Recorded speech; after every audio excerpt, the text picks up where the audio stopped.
Here today, the Roberto Clemente Nike RBI team and the Houston Astros Nike RBI team. Let's focus in on Roberto Clemente, though. This is the first time that they are making it to the championship game, and they had some adversity. They did lose to the Houston Astros Nike RBI team, but then they defeated them later in the double elimination round. Natasha, how difficult is it to face a team 3 times in a tournament? Well, when you're facing a team 3 times, there's no advantage to any team. These teams have faced each other already. Everybody knows each other's strengths. It could go either way. And when you have these matchups, it's all about adjusting, who can adjust the quickest, who can get it done when the time matters, and who can learn from the past. Speaking about teams who know a lot about the past, who can learn from the past, the Houston Astros Nike RBI team. They are going for championship number 5 in 6 years. You have to throw the word dynasty around. At this young of an age, how hard is it to deal with that word dynasty? Well, it's hard. It goes at your mental game. When the target is on your back, it's a lot of pressure to know that you've got to have your best game because everybody is playing their best game against you. For more about the Houston Astros Nike RBI team, here's Sandy Charles. Thanks, Jill. Yes, this Astros program definitely has earned the dynasty tag. And a lot of their success can be credited to one coach, Vincent Villarreal. Now, this program has been a part of 14 consecutive regional wins, 12 consecutive World Series appearances, and Vincent announced he would be retiring after this season. And I spoke with him, and he said he wants to spend more time with his grandkids, but he's so proud of this program, and it's also a family program. His daughter was a part of 4 of those World Series teams, and then she helped coach for 2 years. I also spoke with Astros head coach Megan Hayes, and she said he is the backbone to this team. He's the eyes for the pitching, and he brings the positivity to the field. And well, Jill, they're going to try and win one more. They're going for win 5 out of 6 years, and they're going to try that today. Back to you. When we come back, we'll have lineups and first pitch, but first, let's look at yesterday's action.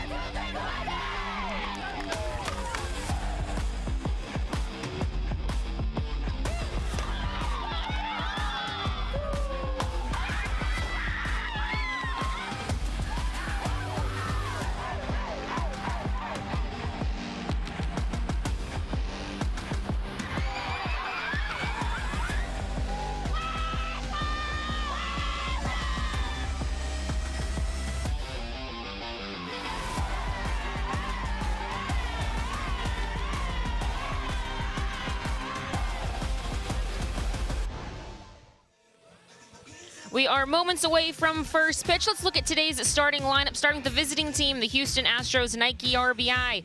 Leading off at shortstop is Penelope Signs. Batting second in right field, Layla Robbins. Batting third and left is Carmen Bivens. In the cleanup spot, the big hitter, third baseman Jada Cooper, followed by the catcher, Crisma Garcia.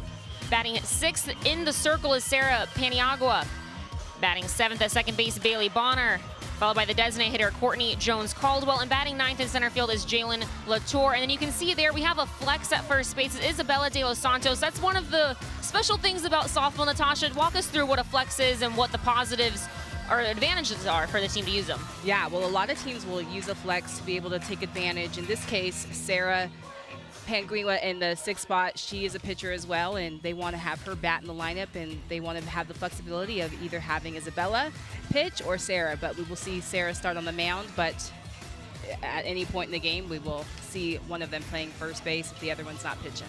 So basically, it's a way to get an extra bat in the lineup, make sure your pitcher can still come in. Speaking of pitchers, in the circle today for Roberto Clemente is Elizabeth Negron. She is going to graduate high school next year in 2025. Right-handed pitcher. She goes to St. Thomas Aquinas, originally from Carteret, New Jersey. What can we expect to see from her, Natasha? So Negron, she has been the workhorse for Roberto Clemente, and she's got a rise, she's got a fastball screw. She'll work on her change, so you'll mainly see a lot of upspin, and you'll see that off speed.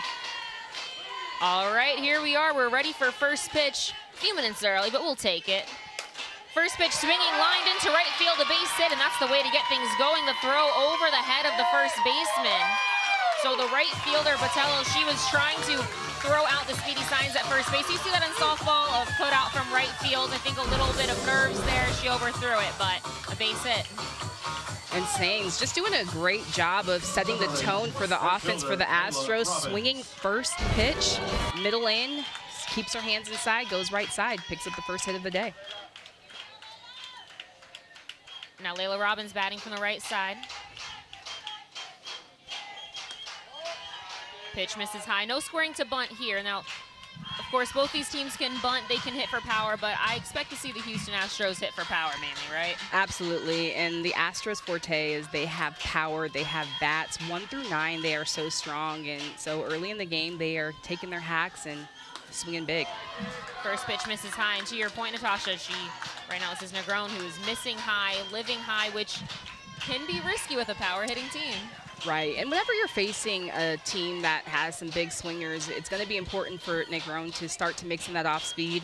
Definitely utilizing that rise ball and making it pop and trying to get them to swing out of zone. But if she can start to mix speeds, that's where she'll have an advantage in this game. Down 3-0 in the count. We mentioned this in the open, but this is the first championship game for Roberto Clemente in program history. How do you handle those nerves? It's hard. I mean, this is exactly what you've worked for all summer long, is to get to this point. And, you know, I'm talking to the team, they've been in this position last year, but when you're working through the nerves, it lets you know that you're ready. You're ready, you're present, you're ready to perform, but you just got to do what you've done all summer, keep it simple, and just play your game. 3-1 count, scoring to bunt. Looked like she was trying to push bunt, ended up being foul, full count.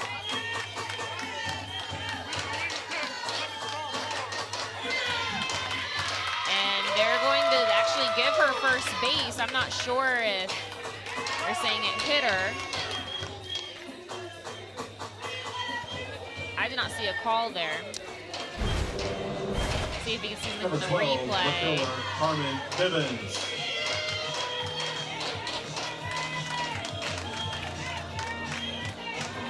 I don't see anything from the replay. Yeah, so I was wondering if we have the count wrong. Oh, they are actually going to the pitcher and that she had an illegal pitch, so she must not had her foot on the mound, so it automatically was a ball. All right, so automatic ball for ball 4, puts runners on first and second. Nobody out in the top of the first inning. Tough start for Roberto Clemente. And here is the tall Carmen Bivens. We spoke to head coach Megan Hayes about Bivens last night and just how she's a beast and kind of has some surprise power. Yeah, I mean, you look at her stature. I mean, you see her height, but just she's got such a thin frame. She is, you know, not your prototypical power hitter, but just puts a great bat on it. She has been a staple for this Astros lineup. She has been their go-to. Yesterday, she was 4 for 4 on the day. I mean, she puts up big numbers and swings it big. You can see how low she gets in her stance, too.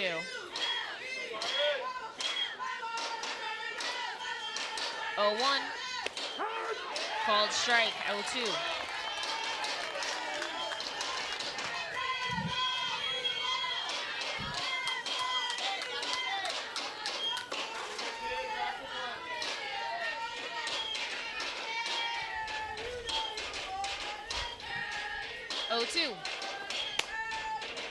Fouled off right side. Well, it's nice to see from Negron after she was down 3 on the count, she's attacking the zone a little bit more against Bivens. Yeah, and when you're facing such a strong lineup like the Astros, you've got to attack the zone. You got to get early in the count. You got to get ahead. And you just can't work behind these hitters. I mean, they are able to work on any count. So if you work ahead, you're giving yourself that advantage. 0-2 again. Fouled off. There was that rise ball.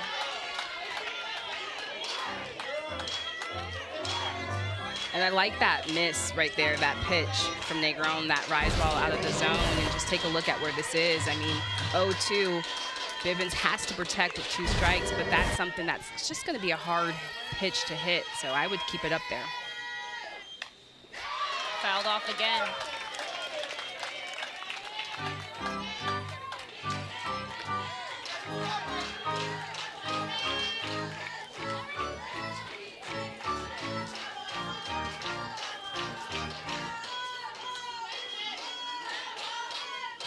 Battle between Negron and Bivens.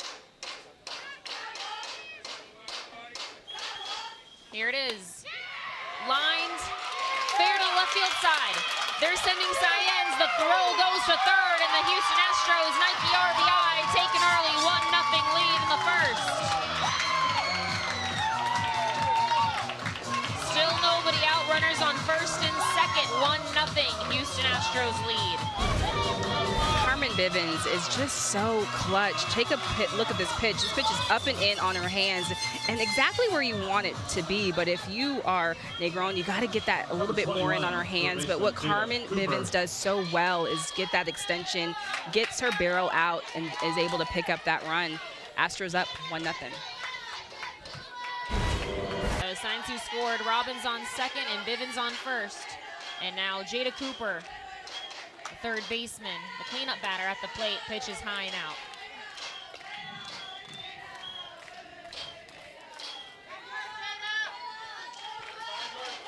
Jada will start school this year at Grand Canyon University. She's going to be a freshman. Jada has definitely been a face that we've seen year after year here at RBI World Series, playing for the Astros, and just a face that we love to see, just always comes playing with so much joy, a big smile, and a big bat. She can swing it big.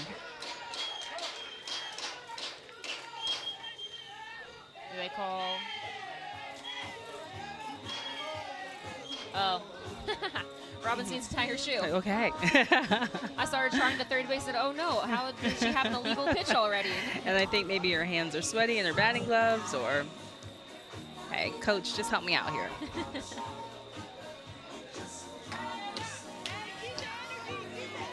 A little bit of everything when you're coaching, right? Yeah, you know, you got to be able to tie shoes and make sure your athletes are good to go, ready to go.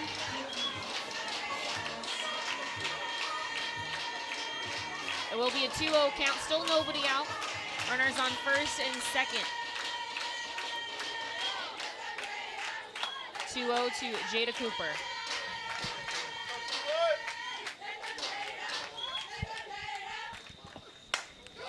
High fly ball towards left field. Vasquez is at the fence. A 3-run home run for Jada Cooper. 4-0 Houston Astros lead.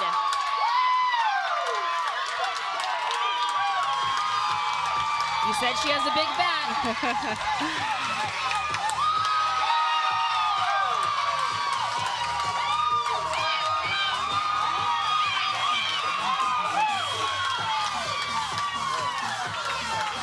And the Astros off to a hot start in the top of the first inning. 4-0 they lead.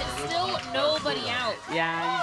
Jada Cooper doing what Jada Cooper does. This 2-0 pitch, hitters count, swinging absolutely big, takes this elevated pitch and just absolutely launches it. And can't forget the little shimmy to get the home run dance. And now the Astros are up 4-0. So for Roberto Clemente, what's the adjustment you need to make here? It's early in the game. They scored 4 runs in the first. You can score more in the first. Absolutely. So we kind of talked about it a little bit earlier, too. And with pitching, I mean, you've got to keep that ball down. Obviously, we know that Negron, her go-to pitch is that rise ball. So you've got to be able to mix in that off speed. I would be trying to figure out how we can induce more ground balls, getting more ground ball outs, and trying to keep that ball in the infield as much as we possibly can. These are some big bats with the Astro hitters, and so working ahead, you're going to have to continue to work ahead against these hitters. And head coach Roberto Clemente gave Villanueva, he mentioned how defense is so important to him, so let your defense work behind you. Absolutely. And so we'll see the adjustments for Negron right now. 4-0 to score, top of the first inning. This is Prisma Garcia, the catcher for Houston Astros. She swings and misses at the first pitch.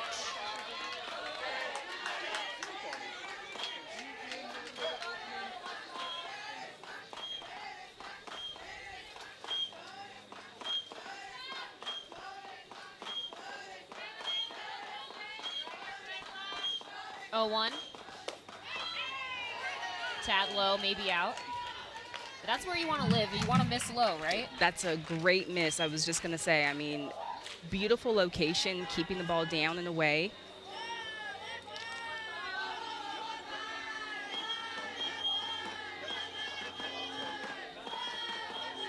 1-1. High and outside, 2 balls and a strike.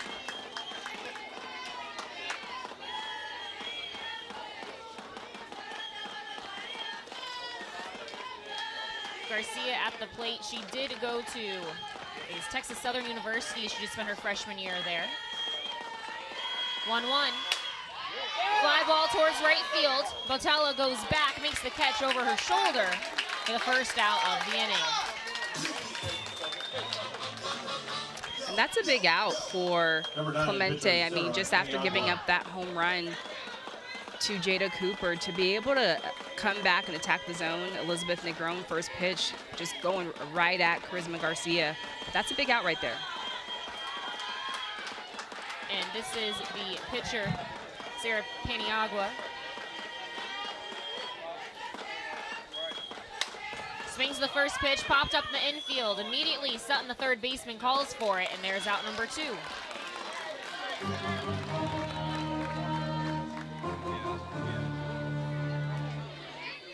And now, Bailey Bonner, the second baseman, will bat from the right. 11, second baseman Bailey Bonner.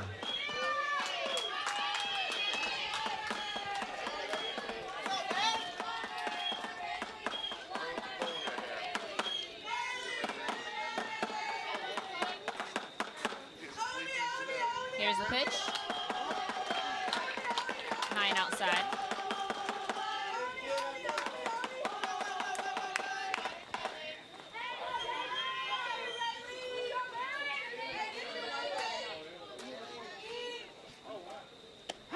Off speed, nice pitch, high and in for a strike. That changeup, if Negron can start to mix that in a little bit more often, I think she's going to disrupt this Astro hitter's timing a little bit more.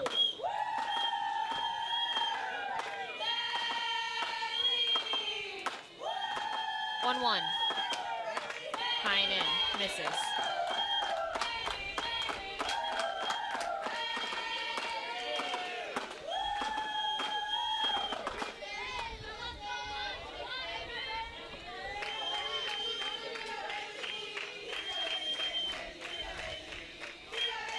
To Bonner, low and in.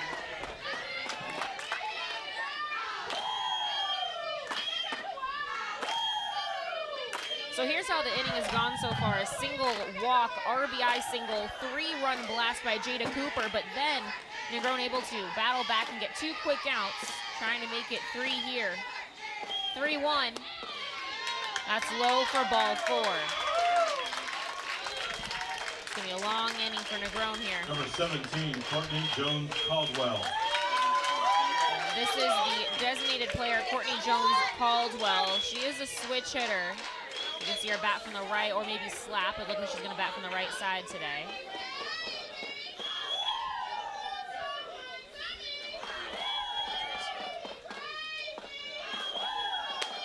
Takes the strike for the first pitch.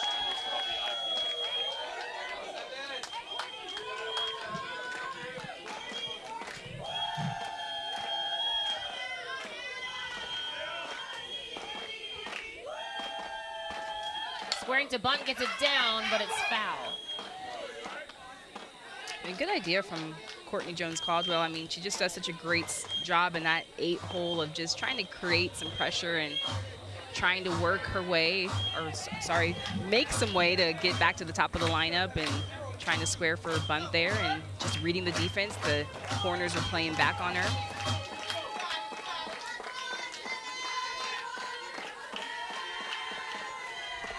Oh, 2 inside.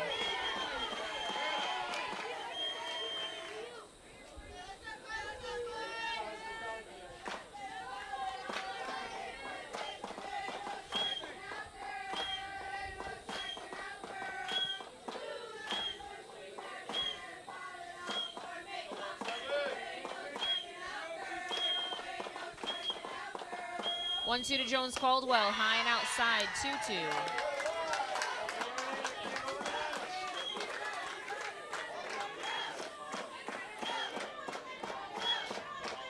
You can see and hear the Houston Astros Nike RBI dugout with all of the energy right now. 2-2. Ooh, high and in, able to duck out of the way.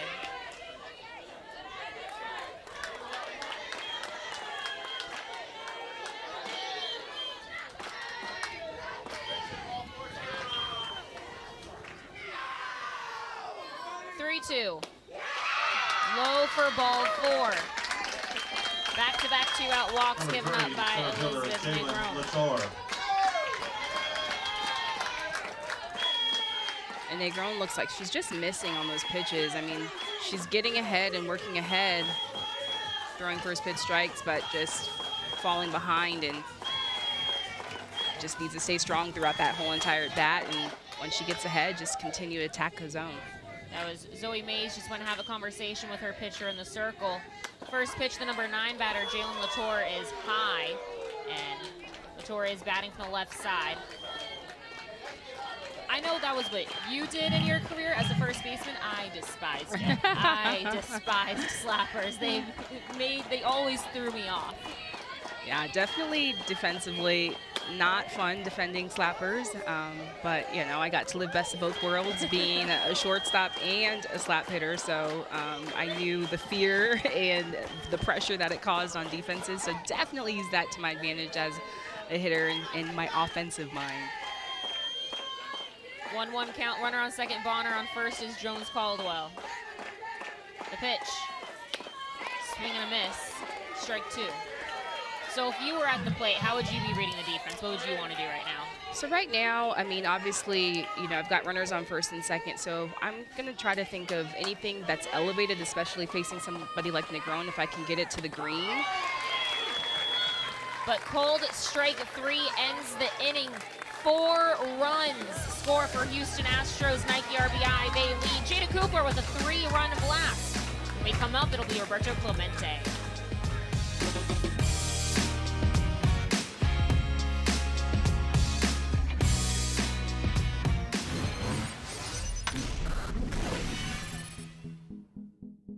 I am a Nike RBI ambassador here at North Seminole Little League. I have been here since about I was 12 years old. It's been 10 years, and I find myself coming back to the program every year. I'm coming back because this whole program focuses on team camaraderie, relationships, friendships, and really building as a community. Playing softball is super fun, and all my teammates are very funny and lovable. My name is Paige. Do you know what I got? What do you got? I got a team that's hot and hot. When they're young, it's more about having fun to me. You know, you want to teach them the basics and just let them get out there and play it. You ready? And this gives them the opportunity to play whether their skill level is high or medium or low, so that's huge. They're teaching us all about how to do baseball. They're teaching us catching, hitting, and they're teaching us how to be good sport. With the help of the Rays, we do little clinics, and I always encourage the kids to tell their friends. And most of them do, and then the next year, a few more kids add on, then a few more, and then it just keeps going like that. I love playing softball because it makes me joyful and happy, and I like to spend time with my coaches and friends and have fun. There you go, right? It's nice to see kids coming in and building these communities even larger than what they were 10, 20 years prior. You find yourself coming back because the memories and the family that you bring and you build here, out of this world.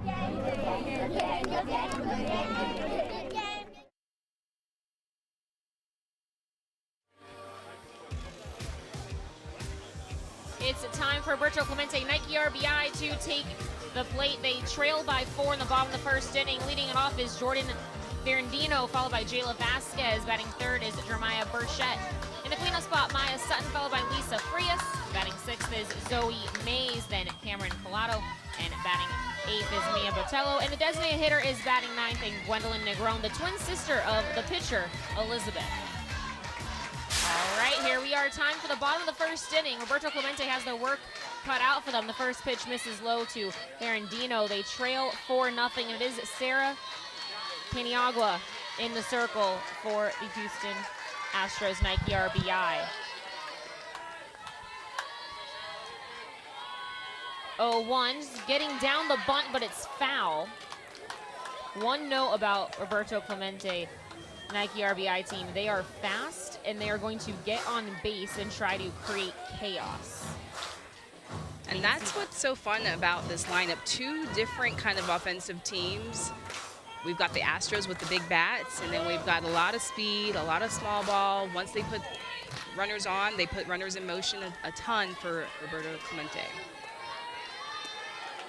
It is an 0-2 count for Ferrandino.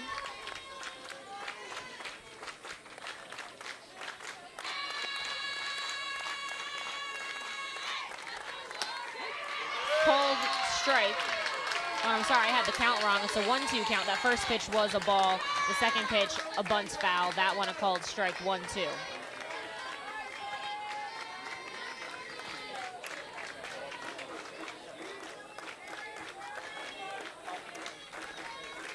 That one low in the dirt.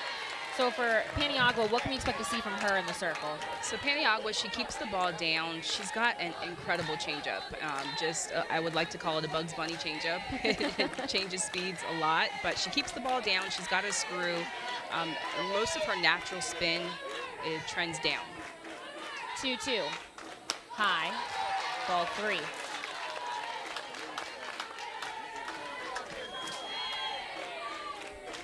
So if you're Roberto Clemente, are you looking for a pitch lower in the zone to try and hit on the ground and reach base? Absolutely. She does have a rise just to kind of change your eye levels, but absolutely thinking for something down.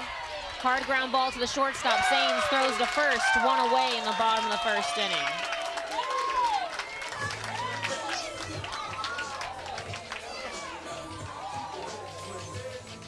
Another left-handed hitter, Jayla Vasquez. Very different lineups already, 2 lefties.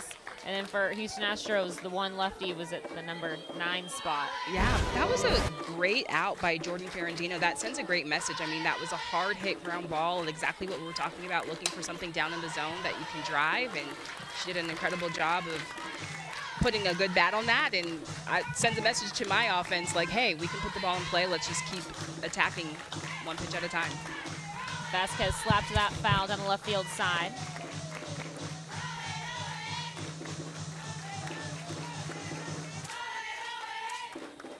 What's the message for the team for Roberto Clemente in the dugout right now? Down by 4 early in the game.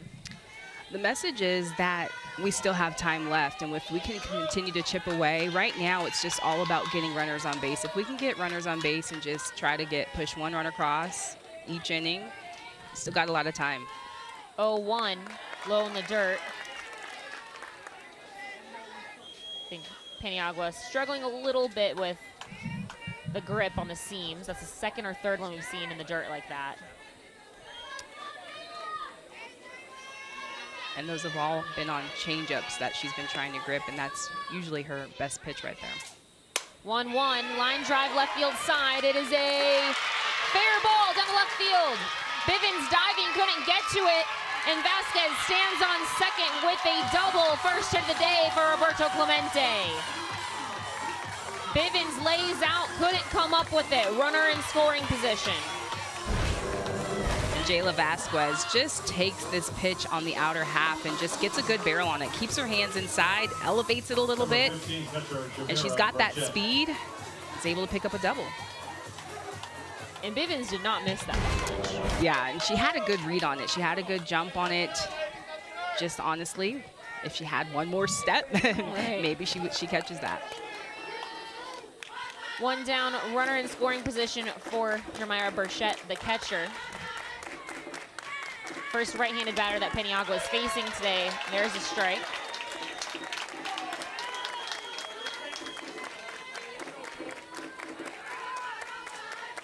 Jeremiah Burchett, she has been a leader for this team offensively. She is their big hitter. She is one of their younger players and has just been a go-to for them. Another strike outside corner.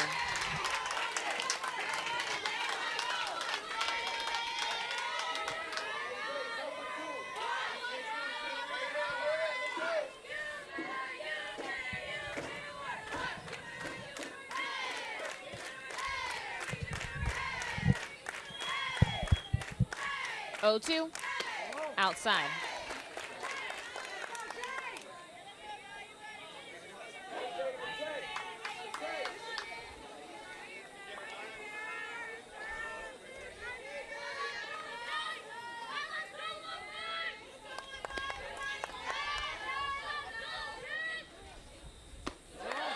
for ball 2. There's a rise ball.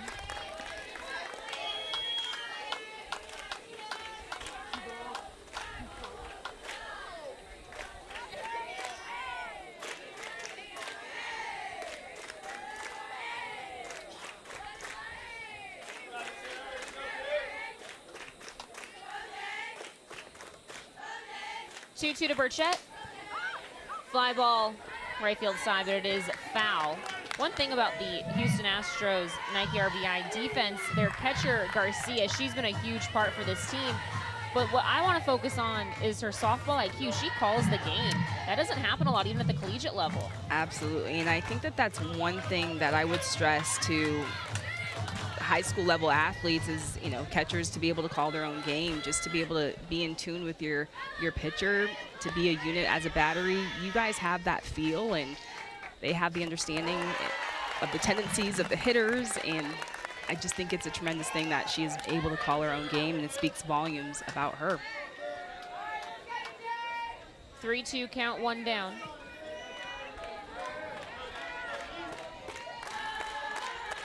Vasquez still the runner in scoring position on second. Payoff pitch, fouled off her front foot.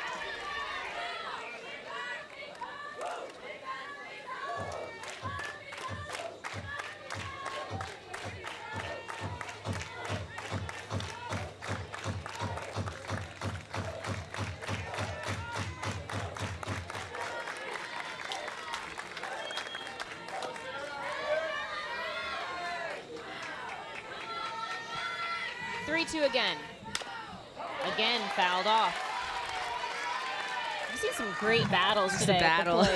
Yeah, I mean, this is just an incredible battle that we're going to see, and I think if I am Sarah, I would try to mix in that off speed if I can.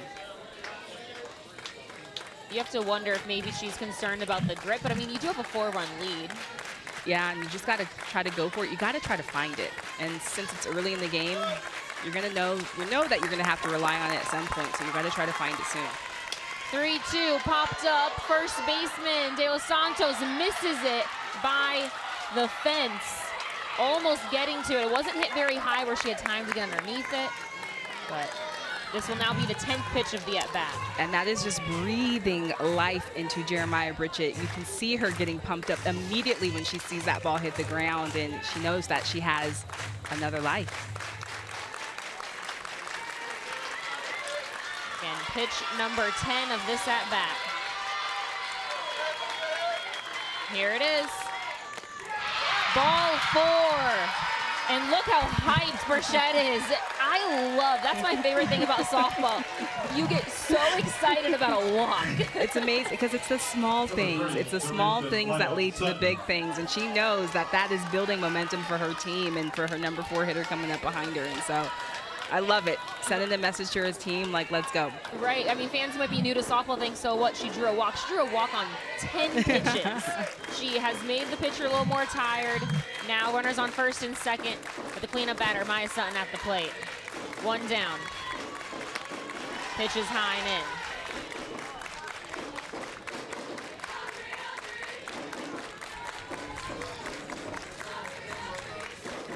Runner on second is Vasquez. On first is Burchett. Garcia's going to have a conversation with Paniagua in the circle while the runner is going to have a conversation with their third base coach. What do you think Garcia is telling Paniagua? Yeah, and I love that she called time. That was on her to call time and just kind of slow the pace down. You can feel that the game is starting to speed up a little bit. It's starting to get away a little bit from Sarah Paniagua, but hey, let's just stop the momentum right here. Let's just take a deep breath. Let's regroup, and I got you. You knew this matchup was going to be a battle again. It's the 3rd time that they faced each other, but also just so different in programs with Houston Astros going for their 5th championship in 6 years. Roberto Clemente in their 1st championship game. Pitch now misses low, so it's a 2-0 count for Sutton. Just shows no matter how many years you're here, there's always nerves. If you're not nervous, you don't care. Oh, absolutely. And if you have nerves, it's like, yes, I'm exactly where I'm supposed to be. 2-0. There's a strike, looked like she was taking all the way.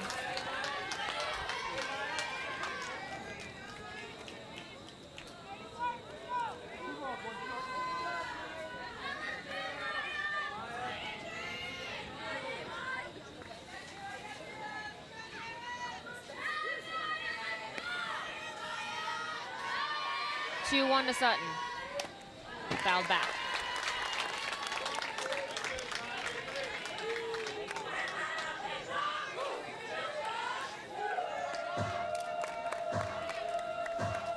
And remember, Vasquez, the runner on second, she has speed. Even if it's a hard hit single in front of an outfielder, they might try to send her.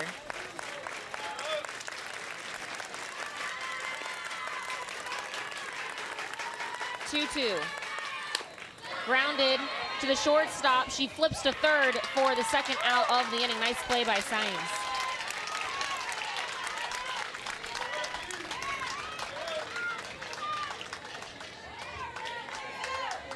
Just a beautiful read by Sainz on that. That ball was taking her momentum towards third base and just knew exactly where she was going before the ball was hit to her and made that play look easy. Getting the lead out. 2 away, runners on first and second for Elisa Frias. She takes a strike. Runner on second, Burchett. On first, Sutton.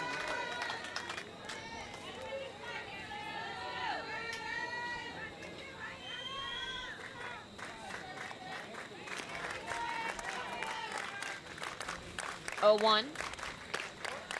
High. Frias just graduated high school this year.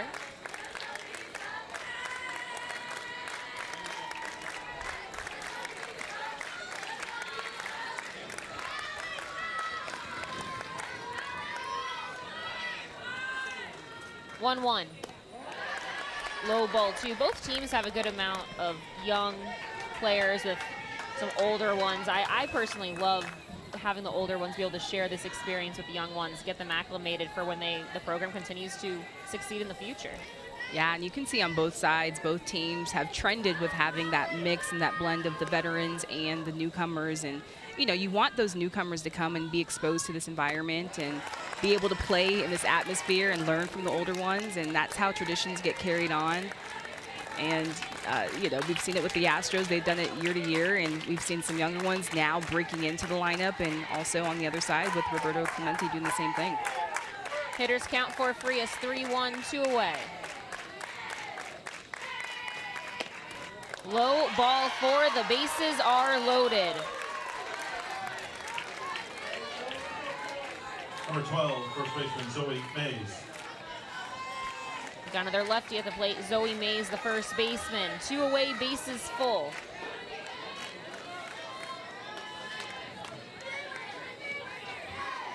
I love the fight from Roberto Clemente. I know it's early in the game. You knew it was going to be a dog fight, but I'm happy to actually see it, because when you see 4 runs get put up in the first inning with nobody out, you get a little nervous.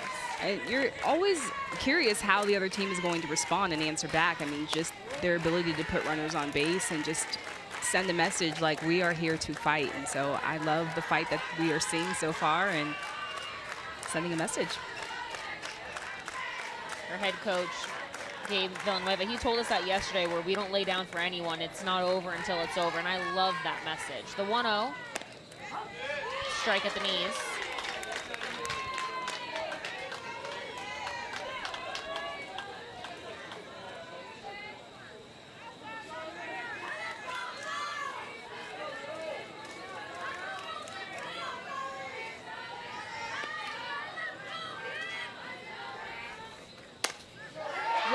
Left field, in comes Bivens, diving attempt, it drops, 1 run scores, here comes 2.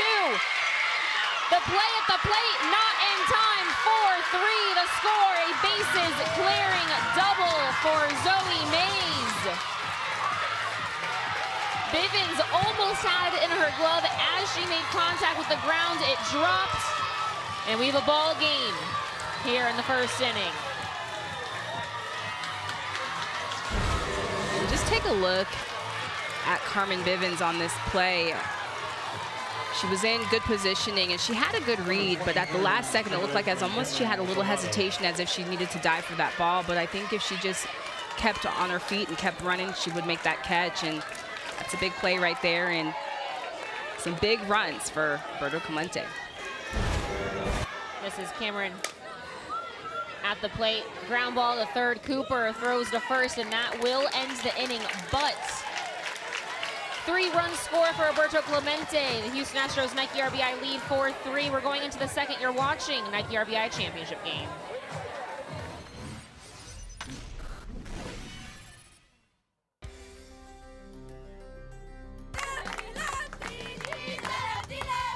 Mi infancia en México siempre fue como con el softball y el béisbol presente. Toda mi familia lo juega y pues yo siempre he tenido como esa visión de venir a Estados Unidos, de jugar en Estados Unidos, porque pues pensamos que es como una vida mejor. Yo tomé la decisión de estar en Miami porque lo vi como una gran oportunidad de vivir mi educación y pues el softball, que es lo que yo amo. Me costó porque tomé la decisión con mi papá y estar aquí sin mis papás es difícil. Mi sueño pues desde pequeña ha sido jugar en una buena universidad de primera división. Sé que eso es difícil, pero si yo quiero, yo puedo.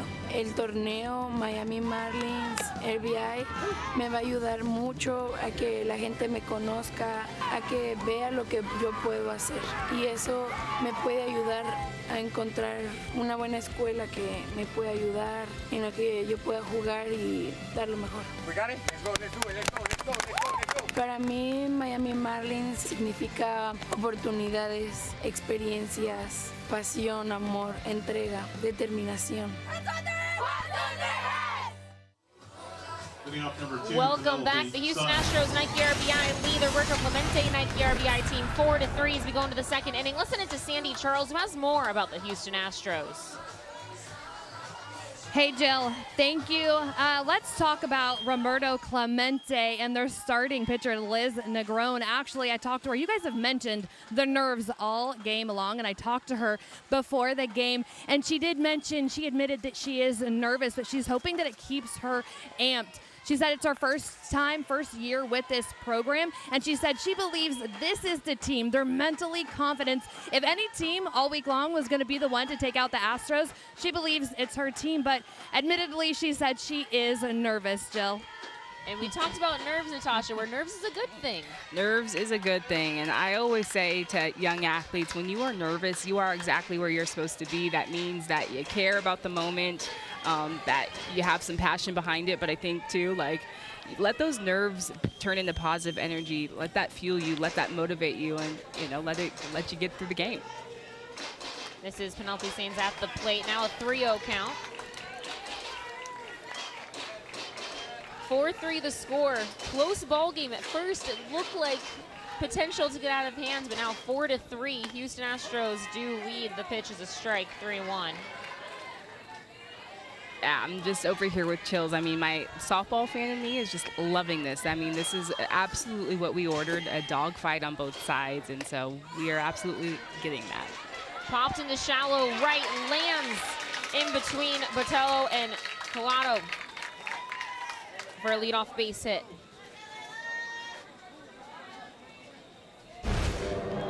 And this just looks like a little bit of a communication mishap between Botello and Collado in right field and second base. And as a middle infielder, you're always taught to just go back hard, but also know where your defenders are, know where your outfielders are, and if she's playing deep, you just gotta absolutely go for it, and you gotta go all out and just try to make that catch.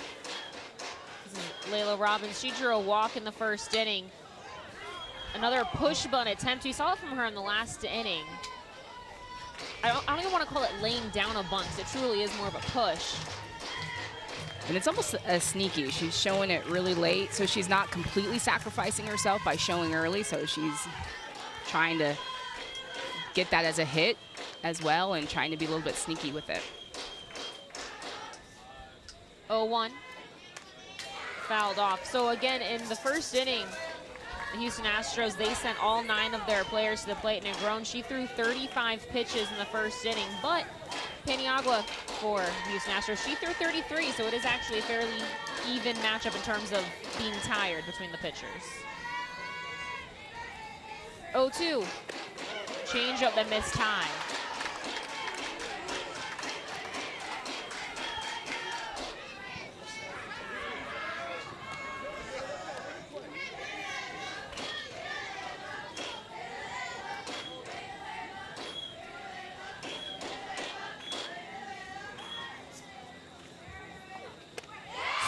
missed strike 3. Robin strikes out for the first out of the inning. That is the second strikeout of the day for Elizabeth Negron. Negron is now working on that outer half. That first inning, she was staying in and tight on the Astros' hands, but this is just a beautiful execution of location on that pitch and picks up the second strikeout of the day. I feel like I was just watching a pitch from the Women's College World Series. That's how pretty it was. Yes. Carmen Bivens at the plate. She had the RBI single to get things going for the Houston Astros team, but 2 diving plays in the outfield, close plays, just could not come up with it. How hard is it to prevent that from going to the plate with you? Well, you got to separate your games. You've got to separate your offense game. You got to separate your defense game. They're 2 different games. They are not connected. And so, if anything, you are thinking, hey, I want to redeem myself. I've got an opportunity to have a bat in my hands. I get to go up to the plate, and let's get that run back. And now there's a runner in scoring position for her. Saints moved up on that pitch in the dirt. Swing and a miss, strike 3. It was in the dirt, so the catcher, Burchett, throws to first to get the second out. Heads up play by Signs on second to make it to third. Number 21. And now here is Jada Cooper. Remember, she had that 3-run homer in the first inning to make it a 4-0 ball game. I mean, just a beast. It was an absolute beast. I mean, there was a no doubter that was going to get out of here. And I mean, just her effortless power, that hitter's count, 2-0 pitch. Love to see her swing big. There are 2 outs now. Runner on third is Science. The pitch, a strike. I love that Negron is attacking the zone. I love it too, and she's attacking early, and you can already see their adjustments. Like I talked about a little bit earlier, like last inning, she was working all of these hitters in, keeping it tight on their hands. Now she's working on that placement on the outer half, changing speeds, keeping the ball away from these hitters, because once it gets in on their hands and they're able to speed up that bat, they're able to launch, and they were executing that first inning. 1-1 count to Cooper. Missed high.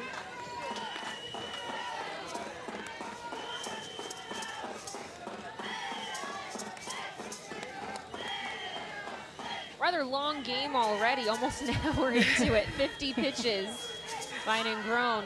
I don't think we're going to see any complete games today. The pitch is fouled off.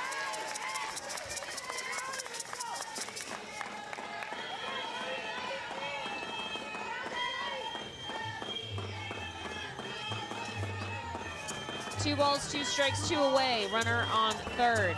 1-run lead for Houston Astros Nike RBI. 2-2. Grounded to the shortstop. Frias drops it for a second. The throw to first is not in time. 5-3, Houston Astros lead. Slight bobble by Frias. Cooper able to just beat it out.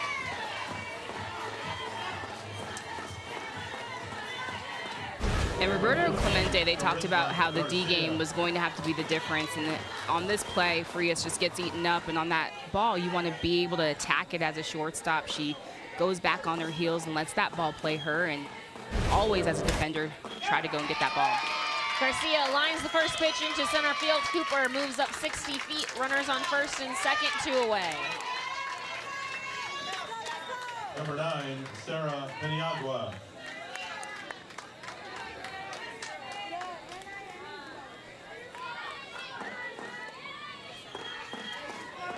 Now here's Paniagua. She popped out to the third baseman in her first at bat. It really was a pop out more to the pitcher's circle.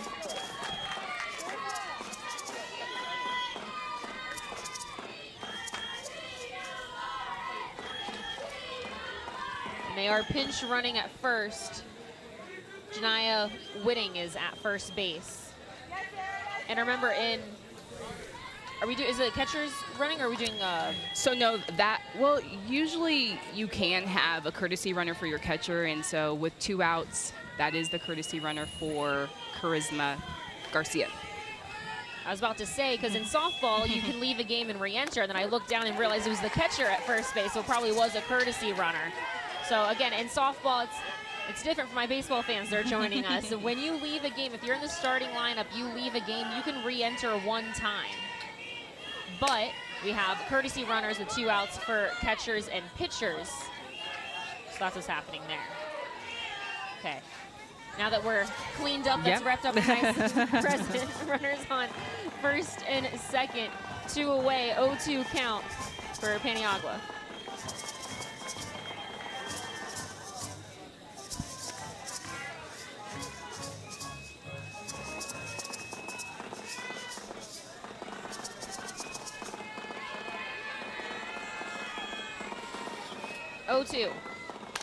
Change up, grounded by the third baseman. It's called a foul ball. Sutton diving, almost making that play, but it was ruled foul.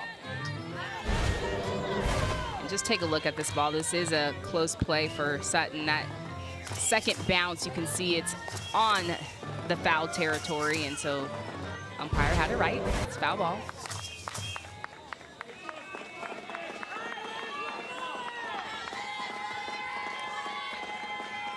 Swing and a miss, strike 3. They get her on the rise ball to end the inning, but Houston Astros, Nike RBI pick up another run. They lead by 2 as we go to the bottom of the second. You're watching Nike RBI championship game.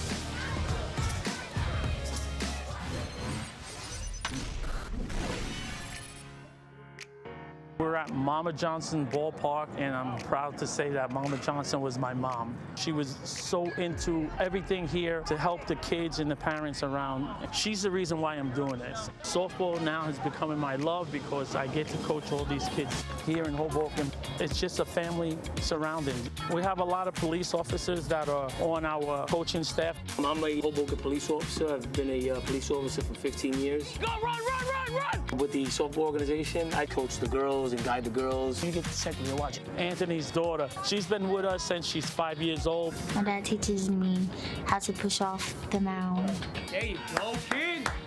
Right there. They can hype me up sometimes, and sometimes they make me feel like I'm doing the right thing. Good job, way to get in front. Let's go, kid. With the support and constantly giving positive reinforcement, I think that they grow. This RBI program has been amazing for our kids here in Hoboken. We've been in the tournament almost 10, 15 years. 1, 2, 3, hit!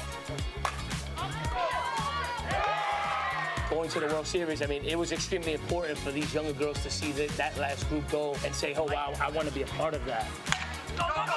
We kind of let them know they started where you were. Everyone has a chance to get there. We just got to work hard doing it.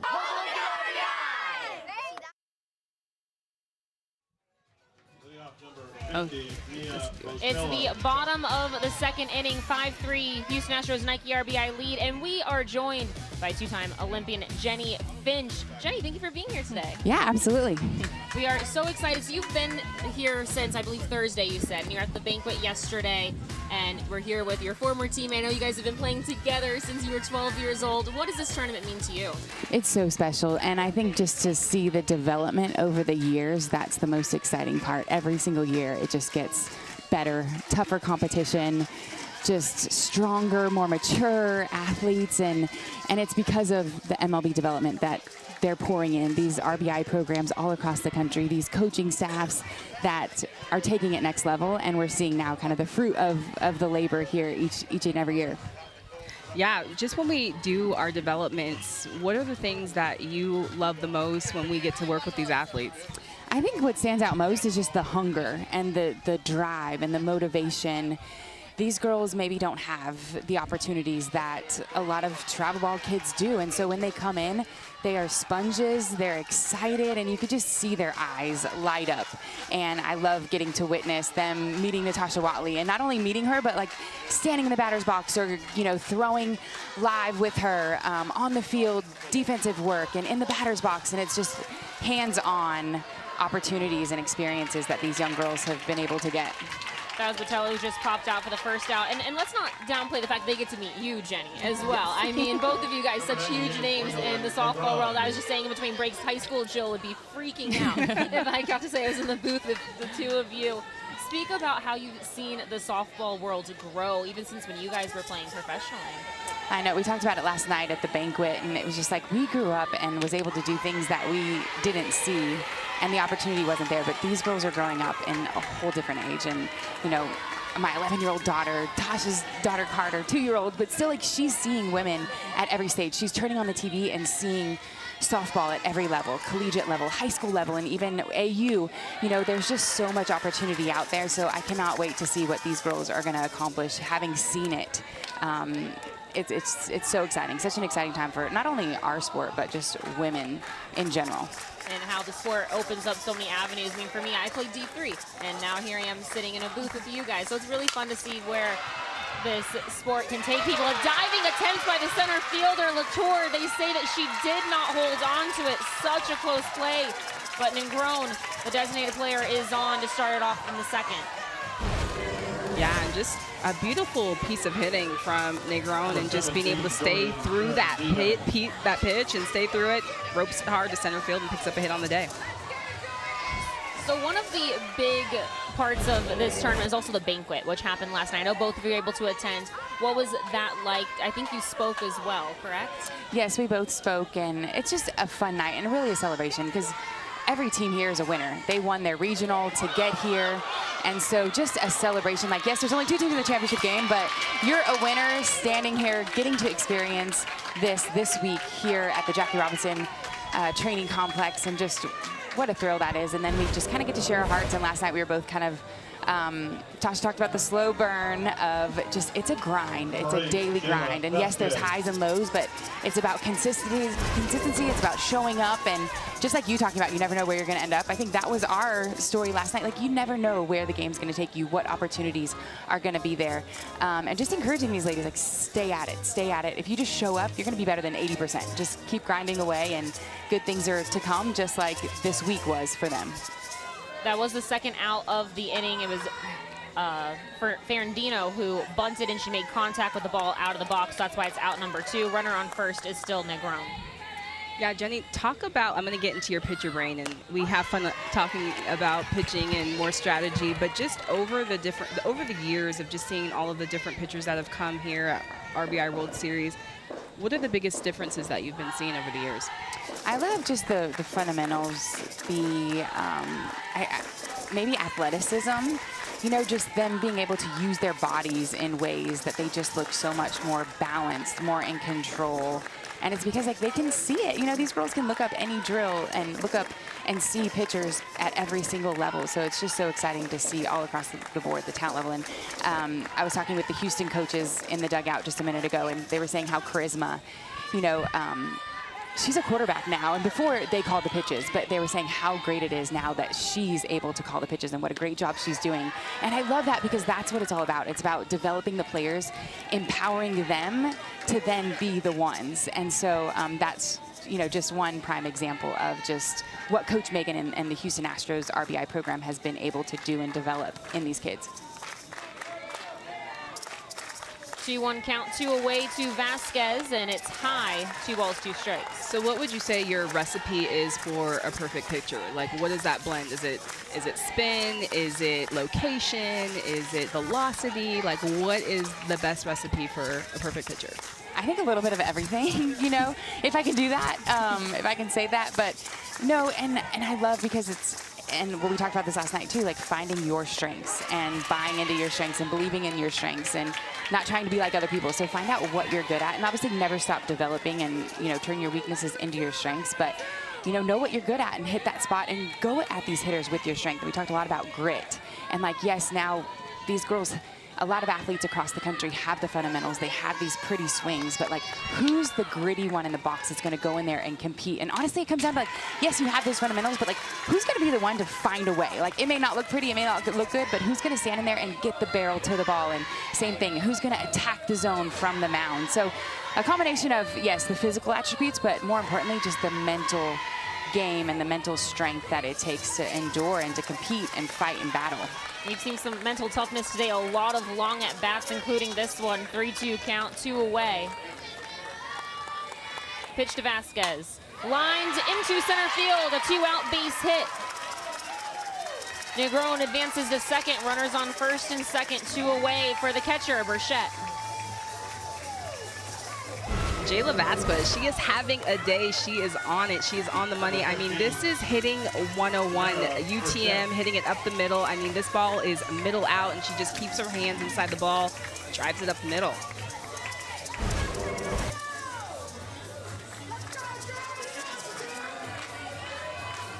Burchett picked up that crucial walk in the last inning. From both sides today, Jenny, what are you noticing from both of these teams today? I think they're just competing, and that's what I love. Like, they're competing hard, having good at-bats, you know, taking it deep in the count. I think we had a 45-minute first inning. Like, that just shows you kind of the talent. And, you know, but honestly, Houston's come in here a lot of times and just dominated. But it's so beautiful to see the development of Roberto Clemente and how much that they're pouring in their program. And we're seeing that today. They're battling tough, and they beat Houston yesterday and coming back and trying to do it again today. Throw to first gets away, a run scores. 1-run game. No, here comes another. We have a tied ball game. A funky half pop-up, half ground ball. Second baseman Bonner was able to handle it. Then the throw to first got away from Bella de los Santos, and no one got to the ball in time. Yeah, and just what a slow developing play. But when we talk about development, Jeremiah Bridget is one of the athletes that we have seen over the last couple of years at our development series. And just to see her development, just to be able to compete, we're talking about competing, gritting, being gritty. And, you know, she had the long at-bat that first inning, but just this at-bat right now, just a little fister, but doing anything it takes to get the job done. And I love it. She's a game changer, you know, and she's energy. She's the spark plug, and, you know, just being able to watch her, this is what it's all about. And honestly, after Houston put up a 4 spot in the first inning, I'm like, oh, great. You know, and I'm just, please just make it a good game. But, like, a player like Bridget that can come in here and just change it all and keep your team hyped and stay in it and just compete and battle and find a way. And yes, it wasn't this crazy nice hit. It was just enough to make it happen. But that's the type of player that she is. She makes things happen. Yeah, you can see when she crosses first base, she's staying safe, like doing everything possible to get down that line. Cleanup batter, Maya Sutton takes a strike, 0-1, 2 down, and we have a tied ball game, 5-5. I didn't even see, it was Vasquez who scored the tying run. I didn't see her flying around third base until she crossed home plate. There's a strike, but we spoke to their coach, Gabe Villanueva, where he said we're going to use our speed to create some chaos, and that's exactly what happened with an errant throw at first base and no one able to pick up the ball in time. They're just continuing to send Vasquez.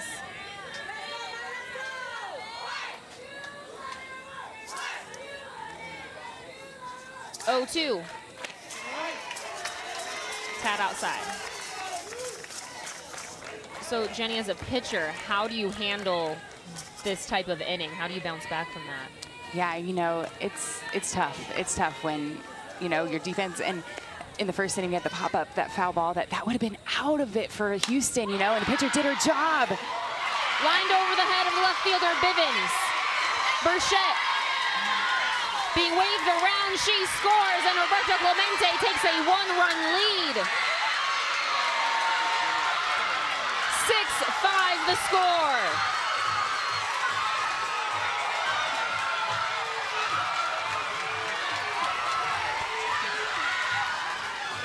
And you can just feel the momentum for Clemente. I mean, Maya Sutton just launches into this ball, takes it deep to left field. And there you see Jeremiah Bridget just running around the bases and just knows that she's got to be that go-ahead run. Clemente up 6-5. And honestly, I think Clemente just came in here with nothing to lose, you know? Yeah. And Houston, obviously, they've been the big dog. They won the Classic at All-Star. They're known for their dominance, but Roberto Clemente is like, we did it yesterday, and hey, we're here to compete, and we're not gonna go down easy, and nothing to lose. Just playing the game hard, putting the pressure on Houston Astros, making their defense work. You gotta love it. Having great at bats, being very disciplined at the plate. This is Frias at the plate. This is also the third time these two teams have met in this tournament. Each one has won a game. Natasha talked about how difficult it was to face a team 3 times in a tournament. What's your thoughts on that? Yeah, you know, and honestly, it's hard to beat the Houston Astros RBI program twice. Right. And I think that's how we all came into today, thinking like, they can do it. Yes, we've seen it, but man, it's going to be tough. And all we hoped for was just a great game, and that's what they're giving us. And I love it. These teams are not going down easy, and they're going to have to earn the championship today. Ground ball to Bonner ends the inning, but Roberto Clemente takes a 6-5 lead. Jenny, thank you so much for being here with us today. Absolutely. Thanks for having me. When we come back, it'll be the third inning.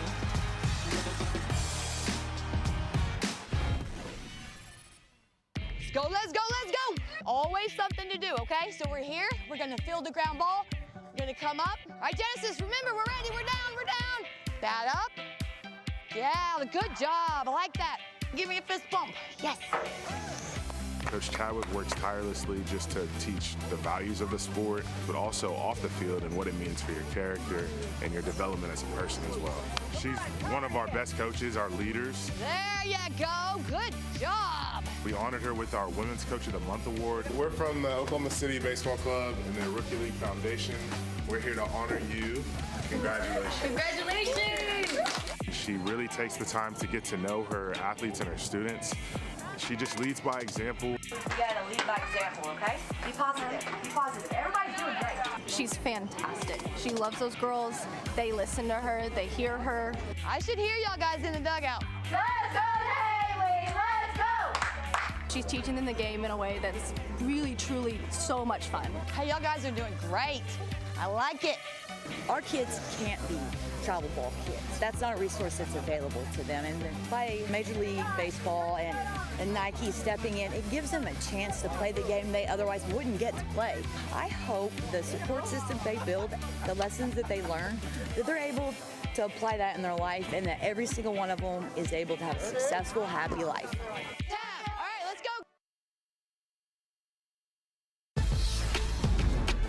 Weekdays on MLB Network, lead off your morning with MLB Central at 9 a.m. Eastern. At 11, get fired up with the Mad Dog on High Heat with Christopher Russo. And at noon, join Brian Kenny for MLB Now. The baseball day begins at 9 a.m. Eastern, weekdays on MLB Network. 1-0 count. It is the top of the third inning. 6-5 the score. Roberto Clemente, Nike RBI, took a lead by scoring 3 in the second inning. And for the first time, they have a lead today. Yes, and we are witnessing the most epic dogfight I've ever seen at MLB RBI World Series, and just both of these teams just going at it. And I cannot get over the fight from both teams. I love how Clemente is responding. I love, that Astros have the dominance. They've got they've got the composure, and they know that there's still a lot of game left as well. But we are just getting the show. 1-2, fouled off. This is Bonner, where I'm not sure if they actually ruled that as an error on the throw to first base, but even if it wasn't ruled as an error, you know that you could have made a better play on it. And we talked about that earlier with Bivens, where you need to be able to separate your two areas of the game. So that's hard. Right, and that's the difference right there. It's the small things, yeah, if it's an error or a hit, no matter what, that should be a play that should be made if you're the Astros. And so those are going to be the difference for this game.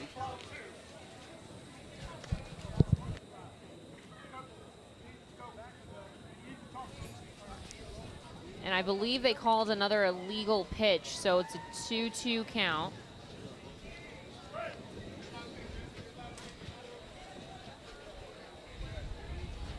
I think. There's a discussion. Yeah, and I believe... Oh, there it is. She didn't drag her back foot. Yeah, that she's hopping off the mound, and so that right foot needs to stay connected to the ground, and they're saying that she's disengaging from the ground and crow hopping. So you've got to complete that drag as a pitcher.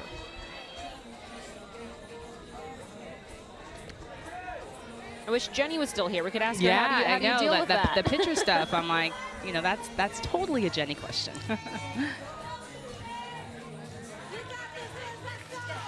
It is a 2-2 count. This is Bailey Bonner.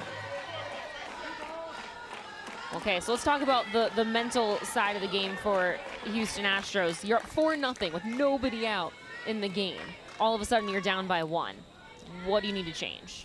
So you go back to the mentality of how this game started. It's, you know, just continuing to put runners on base, play the game simple, have some run production, get runners in motion, get them moving, keep it simple. High fly ball towards center. Ferrandino underneath it for the second out. Let's go to Sandy Charles on the field. She just spoke with the head coach of Roberto Clemente. Yes, Jill, that's correct. I spoke with Gabe Villanueva, and I asked him what his message was to his team to get them to respond back. And he told me they've been playing from behind all series long. So he said to you guys, we had it before. We had it in us. We've come back. We know what it takes. We can do it again. He told me this is a very gritty team. And Jill, we are seeing that. I don't know if we caught it on camera, but he was the first one out of the dugout to hype up his team when they took the lead. It was awesome to watch. I love it when the coaches get hyped up with their team. Yeah, he's such a fun leader, and I had the opportunity to talk to him yesterday, and he's just an emotional leader. Like, he is in it with these athletes and just loves their development, loves seeing them compete, but he's just passing on that grittiness to them of, hey, you know, we're going to fight, we're going to stand in with anybody, and we just want to get this thing done, and however it takes. 2-0 the count to Jones Caldwell, a designated player. Swing and a miss.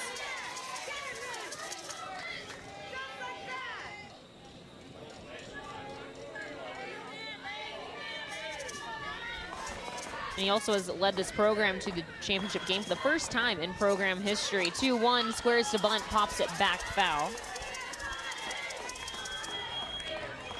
And drawing off of their experience from last year, not making it to the final game and coming really close, but having all the ingredients, but just didn't have what it takes to just get here and to have this opportunity to compete for a championship. And so, you know, having some of those old veterans back this year, passing it on again to the newcomers, of just passing on that tradition of, hey, you know, if we're here, we're going to be gritty, we're going to fight.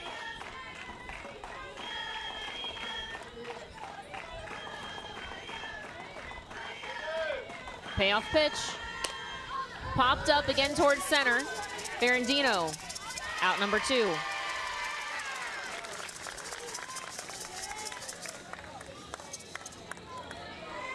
Number 3, Jalen Latour. Number 9 batter, Jalen Latour at the plate again. She's the only left-handed hitter in the lineup so far for Houston Astros Nike RBI.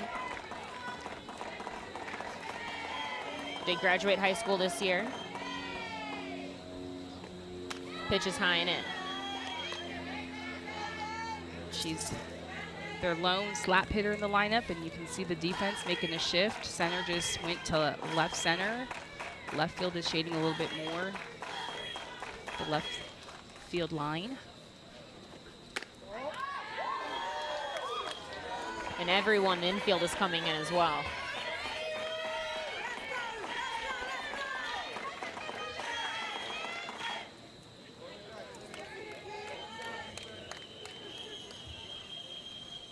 Two-0 count. There's a strike.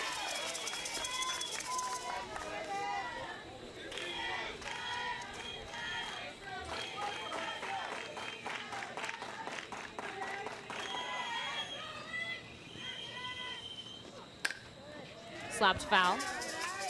Count is even at 2-2.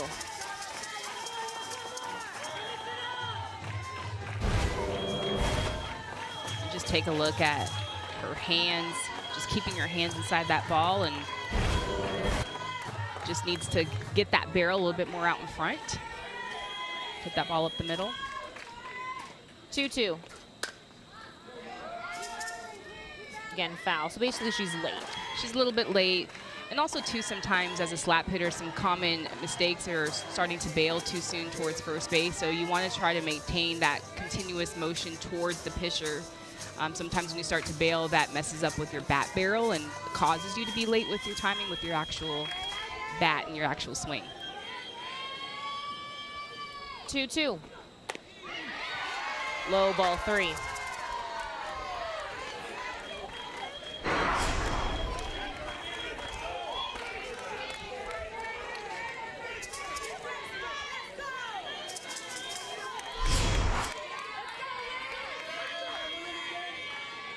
Payoff pitch. Grounded to the pitcher. Negron throws to first, and that's our first 1-2-3 inning of the day. Roberto Clemente leads 6-5, and they'll come up in the bottom of the third inning. You're watching the Nike RBI Championship game.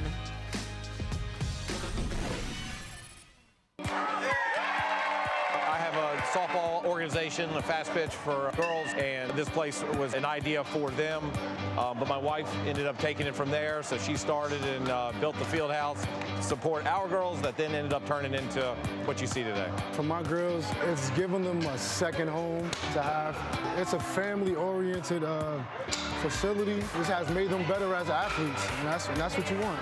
I think it's really cool to see everybody try new things and hit really far and push over the limits. So I'm originally from San Diego, so I know what it's like to be out all the time and be able to play. And so now they have an indoor facility. They can train and be up to par like the rest of the kids in the warmer city. And the nice thing about this facility is they welcomed me here. They allowed my kids from the RBI from the city of Patterson to come over and work out and practice. So when we found out about Nike RBI, it was exactly what our mission is to increase diversity and access to quality softball programming for girls who had a desire. They're the reason we're here. We did this for our Thunder girls and other organizations that are committed to that same mission. I think it's very special to me because I could practice with some friends. Like, it's not just for me, it's for the whole community, and I think it's really important that everybody gets to enjoy it here. We have a pitching change here in the Nike RBI Championship game. Roberto Clemente leads the Houston Astros Nike RBI 6-5, and they're going to utilize that flex where they had Isabella de los Santos at first base. They have now moved her into the circle, and then Sarah Paniagua has moved over to first. We talked about the flex, and this is exactly why you use a flex, right? Yeah, the beauty of having the ability to have pitchers go back and forth, and they both have Sarah Paniagua and Isabella de los Santos, both are pitchers, so we had her at first base, and so they can just interchange. It doesn't matter. They can do that in between pitches. They can do that between outs, between innings. And so that is the beauty of being able to use that flex position. But Sarah remain in the hitting lineup in that 6th spot. I was looking at the line score so far for Paniagua, and just a testament to what Roberto Clemente did. She didn't have a single strikeout in those 2 innings. And which is crazy to think, right? I mean, we're still in this ball game. I thought that she would have had to strike out as well, but she just has an ability to be able to use her defense well. But I like this change. I like what the Astros did here because you can see Clemente starting to square up on her a little bit more, and there's a little bit of a difference with Isabella de los Santos. She's got a little bit firmer speed, throws a little bit harder. She has a screw, curve, rise, and a changeup as well. She also has a great changeup as well, but just a little bit more firmer on her hard stuff. This is Zoe Mays at the plate. She takes a strike, and looking ahead into the 4th inning, you have the top of the order coming up for the Houston Astros Nike RBI, so you want to have a 1-2-3 inning, a shutdown inning, get some momentum going for the top of your order. 0-1. Slapped towards Jada Cooper, picks it on one hop, 1 away.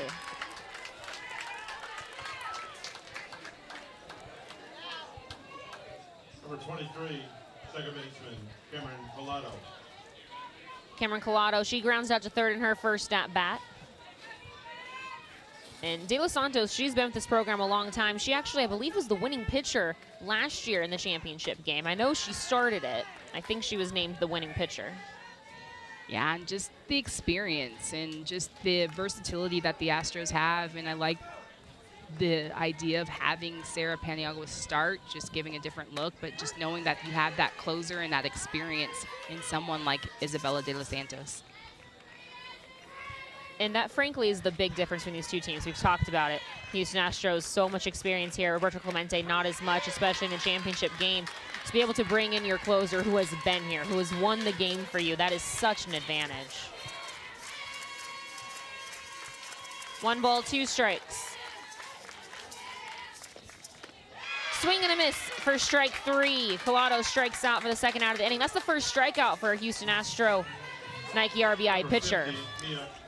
And just what great timing that strikeout comes. It just is changing the momentum a little bit for the Astros, having that experience from De Los Santos. And again, like I talked about, she's a little bit firmer with that rise ball. And you can see her getting that advantage and getting some success on that rise ball right away. First pitch swung on and missed by Botello.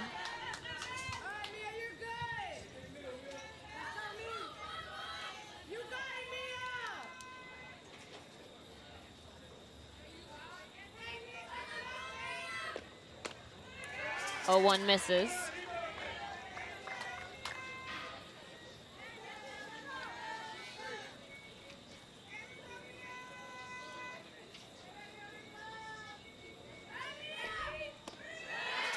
Beautiful changeup, just misses. And De Los Santos did just graduate from high school from Spring, Texas, and she's going to college. She's going to play collegiate softball as well at Blinn College. 2-1. Line towards right field. In comes Robbins, lands in front of her for a base hit. So not a 1-2-3 inning, but still 2 away with the runner on first.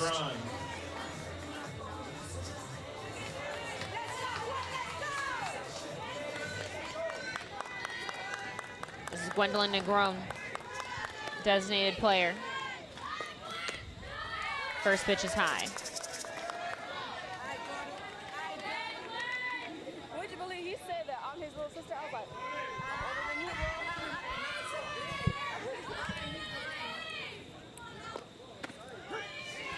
Strike on the outside corner.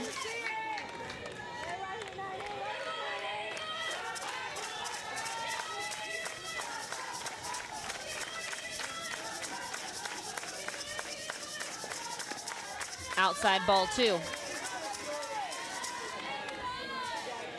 Ingram did have a single in the last inning, ended up scoring the 4th run of the game for Astros Clemente. 2-1. Lined foul.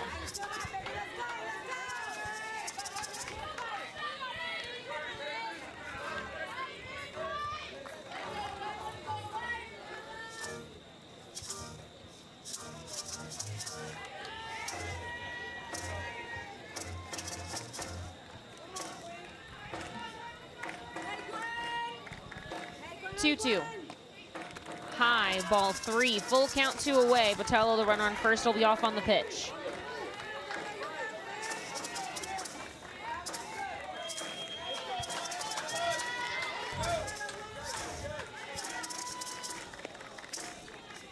Payoff pitch. Grounded to the right side. In comes Bonner, flip to first, and that will end the inning. Still a 1-run lead for Astros Clemente, Nike RBI. Heading into the 4th, 6-5 the score. You're watching the Nike RBI championship game.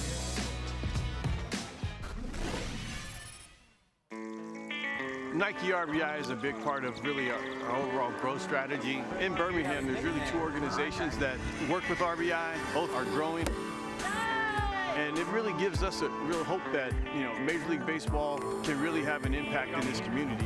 It's amazing to see RBI still thriving. For me, being a young player, coming up through the RBI system, playing multiple games with RBI, and seeing those next generation of young players, seeing how young these kids are. I'm seeing 6, 7, 8, 10-year-old kids already being introduced to the game of baseball and having the access to be able to go out there and have fun playing the game and create those relationships early. I think it's extremely important. It takes me back to my childhood and how important RBI was for me. good job! This week at Rickwood is a historic one. And I love that MLB wanted to invite kids from the local Nike RBI programs here in Birmingham to a play ball event and then go to the minor league game at Rickwood. The trip over to Rickwood Field is only going to take about 12 minutes. There's so much history here with Rickwood Field and the Negro League players. To be able to bring this type of event to this community is really exciting, and we're looking forward to these young people having fun. What's up, guys? Everybody good? Y'all have fun today? Yeah! Y'all watching baseball? Where y'all sitting at? For such an event like this, Nike RBI Baseball coming in and being able to really host and sponsor these kids and give them the experience to come to this historic venue and see this historic game, I think this is a memory that will last for a lifetime for them.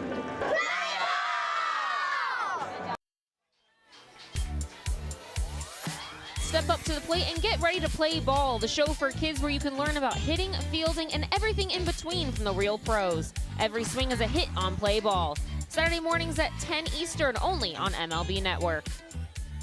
It is the top of the fourth inning. Roberto Clemente leads Houston Astros 6-5, and we're going to send it to Sandy Charles, who's with David James, the Vice President of Baseball and Softball Development. Hey, Jill. Yes, thank you. Okay, David, how have you seen this event, the Nike RBI World Series event, grow over the years? It's really been exciting to see the growth, the diversity of the teams that are participating. Some teams that we hadn't seen in a while, Detroit, Puerto Rico back in it, which tells us everybody's playing, and that's what we want. We want everyone to have access to the game. Those are teams that have not been in it, but let's talk Astros, their dynasty. How incredible is it, the dynasty that they've created? Yeah, they are really doing some really great things with these kids. Obviously, they're competing. They're getting to college. We're starting to see some of these kids come back to us as interns, so they're doing it for the right way. A gritty game out there today. What have you seen from the talent between these two teams? Well, there's history here, and 1 and 2, so they're really going after it. But the good thing is afterwards, they're friends, they're shaking hands, they're spending time together, and they understand how important it is to be participating in this program and this game. Awesome. Thank you so much for your time. We're going to send it back to Jill. Thank you, Sandy. That was Science, who just popped out to first for the first out of the top of the fourth inning. Close ball game, so interesting how this game has gone. 4 runs for Houston Astros, then 3 for Roberto Clemente, 1 for the Astros, tied, and then Roberto Clemente took the lead in the bottom of the second inning, and then zeros for both teams in the third. Now 6-5 the score. So pitching starting to figure it out now later on in the game. Yeah, the pitching has definitely settled in on both sides and kind of calmed down the offenses for both teams. And so now it's just going to be that chess match and who can execute. The bunt is fair this time. We've seen Layla Robbins try to lay down a bunt twice today. The third attempt is fair. A 1-out bunt single for the right fielder. And just a beautiful execution from Layla Robbins, just being able to show that bunt late and have a little bit of a touch. When we were seeing her show bunt earlier, it looked like she was pushing a little bit. It was coming off the bat a little harder, but that ball deadens and gets her a base hit. This is Carmen Bevins. She's 1 for 2 with an RBI single.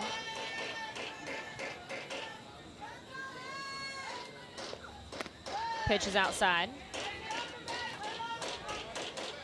This is still Elizabeth Negron in the circle. She, entering this inning, is at 78 pitches.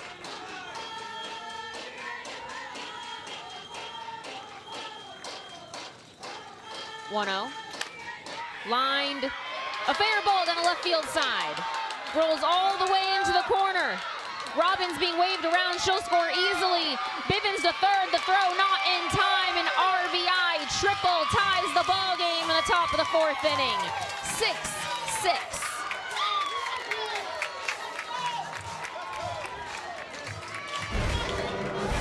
And just getting this inning going from Layla Robbins putting down that bunt, but Carmen Bivens being able to pick it up and become clutch and do what she does best, is just hitting the ball hard and gets that triple and picks up another hit on the day. That ties the game. And I think we're going to see a pitching change.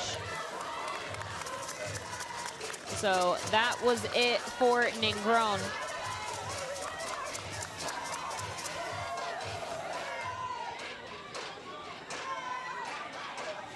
This is Layla Quilino, who will be in the circle in relief for Negron.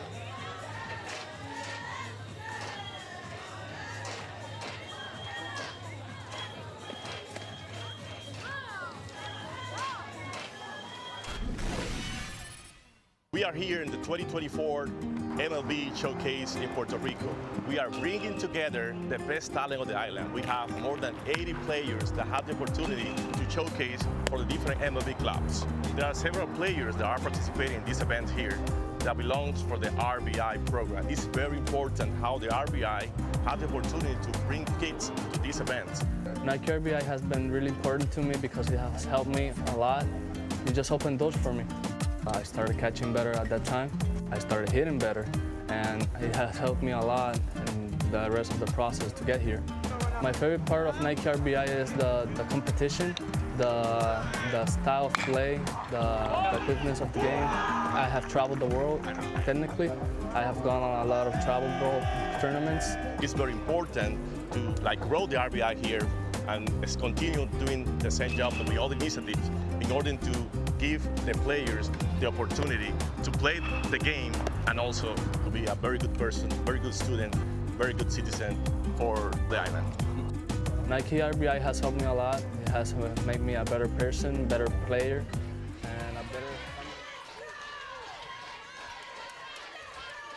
Tied ball game 6-6 in the top of the 4th inning. Bivens is the runner on third, and Jada Cooper, who had a home run earlier today at the plate, but she's facing a new pitcher. Again, it is Layla Colino. What do you have from her, Natasha? Layla Colino is similar to Elizabeth Negron. She has that rise ball and changeup as well, but just a little bit more firm. She's got a little bit tighter spin. I would say she has a little bit more of a heavier ball than Negron. And so we can see her using that rise, her curve, her screw, and also her changeup as well. 1-2. Ground ball, diving is the shortstop, goes into center field. Houston Astros retake the lead, 7-6.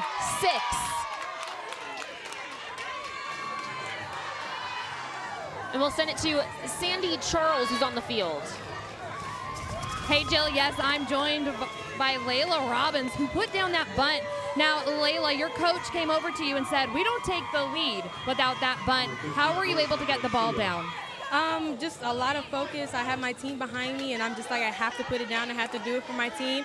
I saw the ball all the way into my bat, and I put it down right on the line, and I was safe. You were able to make the announcement at the draft for the Astros. What was that like on national TV? Oh, that was amazing, having my family and friends call me like, oh my gosh, you're famous now. It was just the people, the crowd, it was amazing. And, you know, not everybody has the opportunity, and I'm so grateful for the Nike RBI to give it to me. Awesome. Thank you so much, Jill. It is loud and it is ramped up down here. We're going to send it to you. I can only imagine how loud it is in that dugout right now. Retaking the lead 7-6, only one away with Jada Cooper on first base. And you mentioned, Natasha, how important that bunt was. That bunt was the difference of just being able to have a base runner up, coming up for your big hitters like Carmen Bivens and Jada Cooper. And so that is the difference in a ball game like this, is getting those small things down. Deep fly ball to center. Ferrandino able to track it. She had to spin around a few times to be able to make the catch for the second out of the inning. But I love what Layla Robbins said about the MLB draft and just the experience that these athletes are getting at the Jenny Finch Classic, at the MLB All-Star events. All of these teams were there, and you know, she had an opportunity to make an announcement at the MLB draft and announce a team, and just the incredible experience that these athletes are getting to have. Pitch is a called strike to Paniagua, who's now the first baseman, but she was the starting pitcher.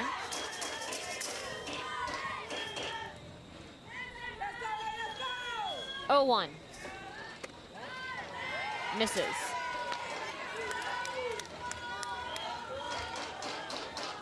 Did you like the pitching change at this moment in the middle of the game?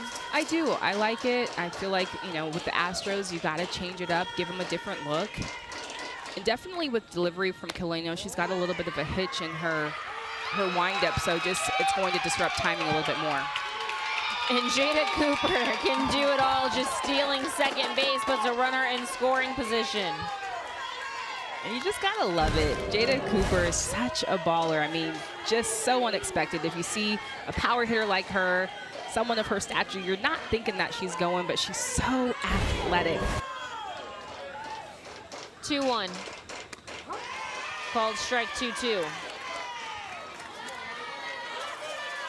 And she knows that Roberto Clemente can come back. They have already today, so that's why it's so important to get in scoring position. Try to take a 2-run lead instead of a 1-run lead. Low in the dirt, full count.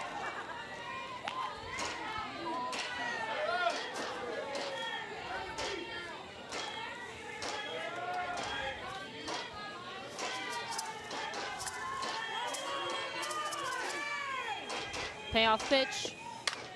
Check swing, but it is fouled on the first base side.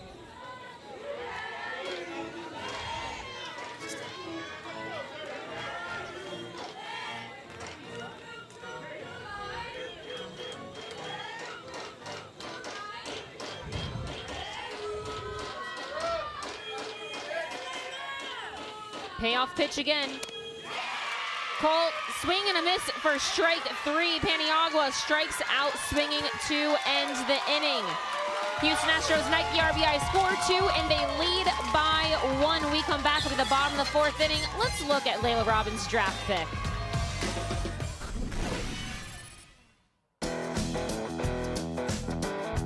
Tonight we have 2 Nike RBI players that are going to get a chance to announce their team's draft picks. For the Texas Rangers, we have Luis Amador, longtime Academy athlete, who brings a lot of energy, is a passionate contributor to all of our events, and we're just so happy he's going to get this opportunity tonight. Man, it's truly a blessing, you know, representing Nike and the Rangers. Layla tonight is going to be able to call the draft pick for the Houston Astros, our hometown team, which is amazing. She's an awesome kid, an awesome teammate, always supporting her team, and not only that, an amazing athlete as well. It's so special. Nike RBI has given me so many opportunities. I can't even be grateful enough. I think it's a once-in-a-lifetime opportunity for these young people, and then it's a great boost for our RBI programs. And both of those clubs, the Rangers and the Astros, they do a tremendous job in their communities, great programs year over year. So we're excited for the young people to get a chance to be recognized on a big stage. It was amazing. I got to sit kind of front row. I was able to see everybody, all the draft picks that were here tonight. Being here in Fort Worth, and, you know, big Texas Rangers, and everybody's going to be hyping me up, so it boosted my confidence a little bit. You know, I was thinking about cheering up the crowd a little bit, and it was going through my mind, and then as soon as I walked on the stage, I decided to stick with it, and it kind of worked. They did a tremendous job, clean, represented their organizations, the Astros and the Rangers well, and shout out to the young people that did a great job tonight. Bottom of the 4th inning in the championship game of the Nike RBI tournament. Bella de los Santos is still in the circle. She'll face the top of the order in Jordan Ferrandino for Roberto Clemente. Houston Astros lead 7-6 in the bottom of the 4th inning. The pitch is outside. We're halfway through this game now. Lots of back and forth. What adjustments do Roberto Clemente need to make against de los Santos? Again, I would try to hit early in the count. I'm swinging at strikes early in the count, not trying to go too deep. I want to try to get runners on, try to move them over, try to put some pressure on defense. And look at that speed from Ferrandino. My goodness. Softly hit, but it wasn't so softly hit like it was a bunt. It was right to de los Santos, and she wasn't lollygagging or anything. She threw it over to first, and Ferrandino beats it. And just slap hitting 101, and what Ferrandino does so good is come out of the box hard, and although she's just not putting much on the ball and just tapping and going, she's got so much speed. Here's Vasquez. She's 2 for 2 today with a double and a single. Make it 3 for 3. Like you said, get ahead early in the count, swing early. Swing early, swing big, and have a day, Jayla Vasquez. I mean, 3 hits on the day. I mean, just perfection in her swing, going up the middle, keeping this ball in the center of the field. Doing a great job. And here's Burchett. She has reached base twice today.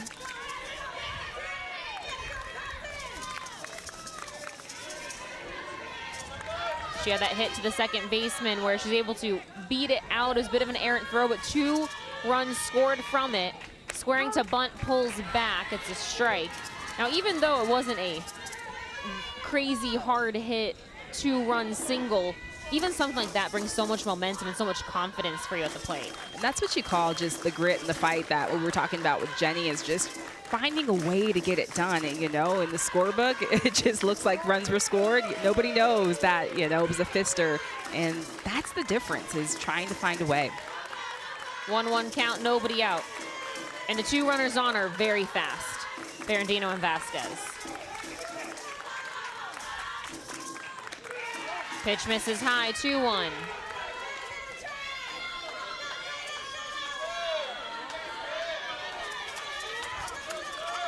tough part of the order for De Los Santos. Due up after Burchett is the cleanup batter Sutton, who had that RBI triple. 3-1 count.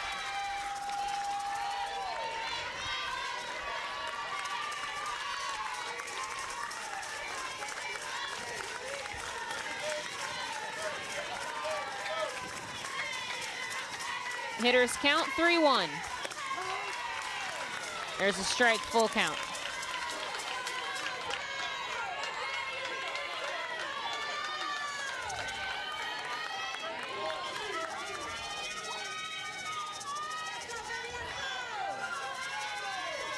Full count. Popped up. Shortstop, Signs goes out. The throw to second. They double her off. A double play. Ferrandino went too far off of second base, and Signs knew it.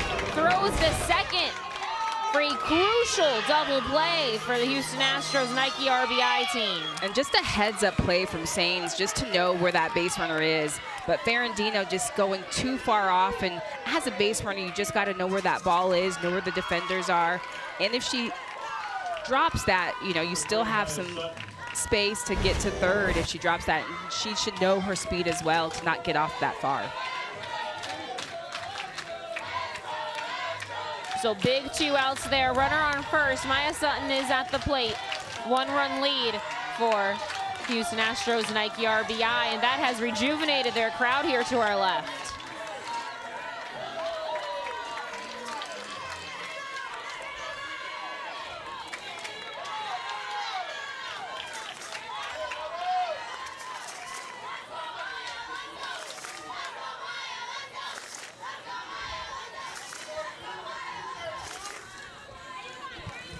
Pitch to Sutton. Change up for a strike.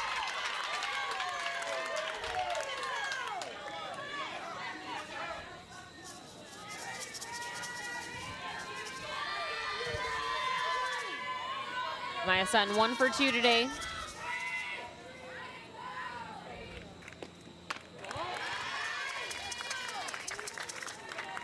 One.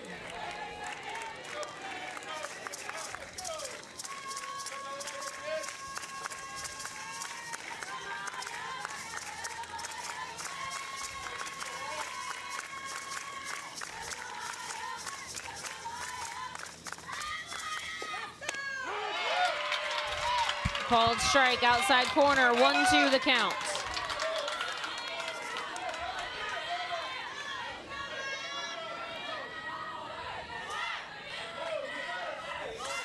Feels like this is such a crucial moment in the game, momentum-wise. Yeah, and just, you can feel it that the Astros took the momentum back. But if you are Clemente, if you're Maya Sutton, I'm looking for something to drive right center.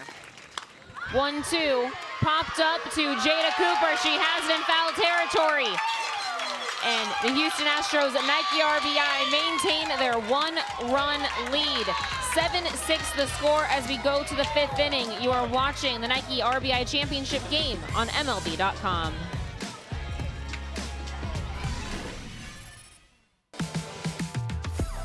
We had Leo Marquez start coming out to the academy at 9 years old, and I had a coach come into my office and say, "You gotta come see this girl hit." Watching her take BP and just rip balls all over the place. So we had her working with our 12U advanced group as a 9-year-old, and she's been unbelievable to have a part of the program. Has been on our Andre Dawson Classic teams, is gonna now play RBI for the first time. This is gonna be her first opportunity to play on a 60-90 diamond. Incredibly humble, super talented. Ever since I played baseball, I just loved it. People say girls can't play baseball, but girls can play baseball. I work every day. I go work out on the tee, I do my pitching, I do my medicine balls. The pitches that I throw, my fastball, a changeup, a slider, and a knuckle curve.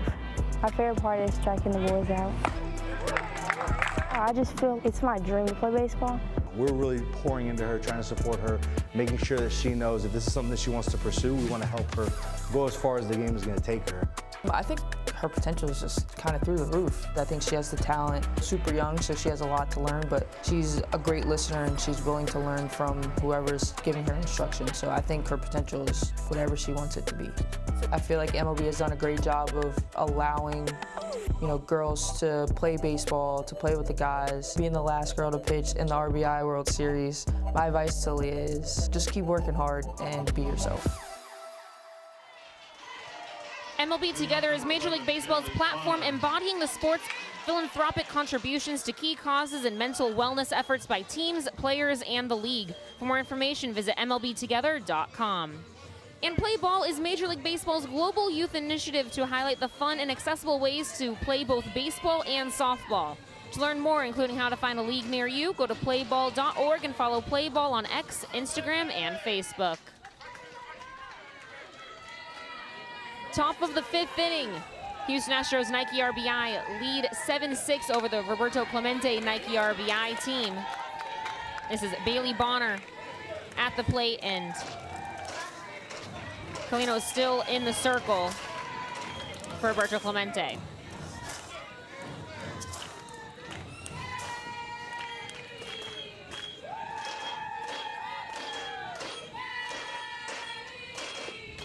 Pitch is low.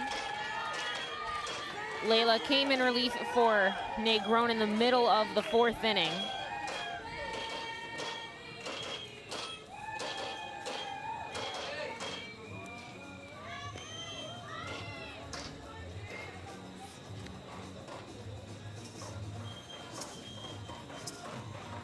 It is a 1-1 count to Bonner.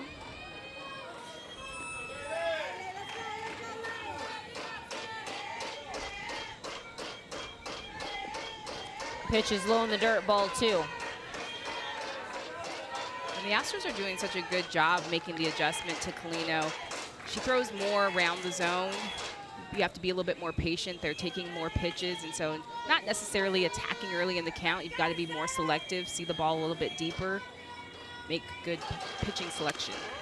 2-1 is high, ball 3. That is such a hard line to toe where you want to be aggressive but not hurt yourself by being overly aggressive. Welcome to hitting. It's like, should I be aggressive? Should I, be a little bit more passive, take more pitches? And, that's where you have to make those adjustments from pitchers and game to game, at bat to at bat. And so it is a very, very hard line. And then if you are passive, there's a chance you could become too passive. Right, right. But I think that's the difference between good hitters and great hitters who are able to make those adjustments quickly and kind of realize, okay, in this moment I need to be a little bit more aggressive, and at this moment I need to be a little bit more passive. Pitch just misses in for ball 4, a leadoff walk. Second walk drawn by Bonner today. Number 17, Courtney Jones-Caldwell.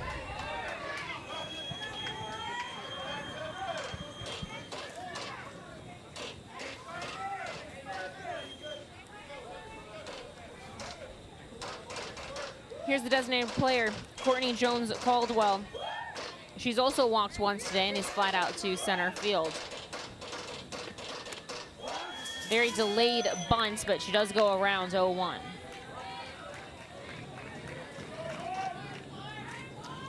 And it seems like it's just been the Astros' strategy on these sacrifice situations to be able to show bunt a little bit later, try to be a little bit more sneaky as opposed to a traditional sacrifice of just spearing early. 0-1 fouled off. Won't be doing that again. 0-2 count. But reason being, trying to get 2 runners instead of just simply just moving over a runner and sacrificing.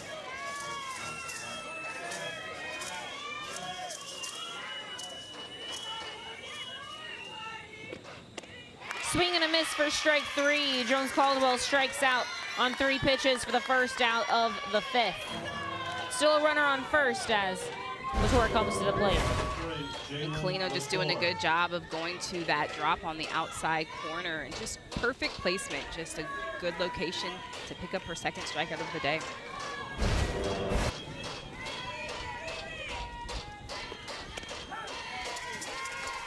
Strike on the outside part of the plate.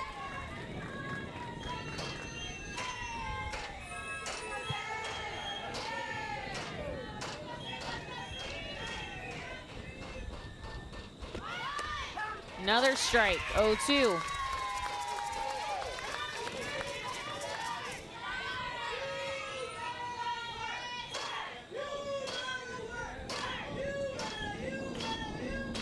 0-2.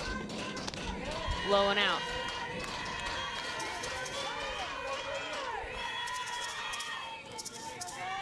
Seems to be where they're pitching Latour, low and out.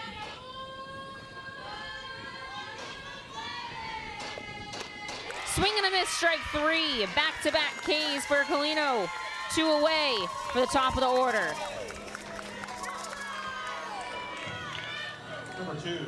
And location is just key for Colino right now. Just working those corners. You can see her working that outer half and gets Latour swinging as she is running through the box, bailing away from that outside pitch.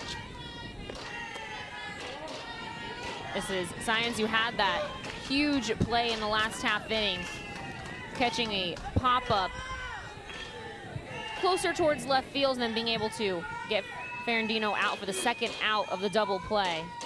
1-0. The strike. Felt like it took the wind out of the sails for Roberto Clemente. Yeah, you definitely felt a momentum shift right after that play. I mean, just a heads-up play of just knowing where that base runner was, and I mean, no hesitation from Sain's part. She got rid of that ball so quick. 2-1 the count, 2 away.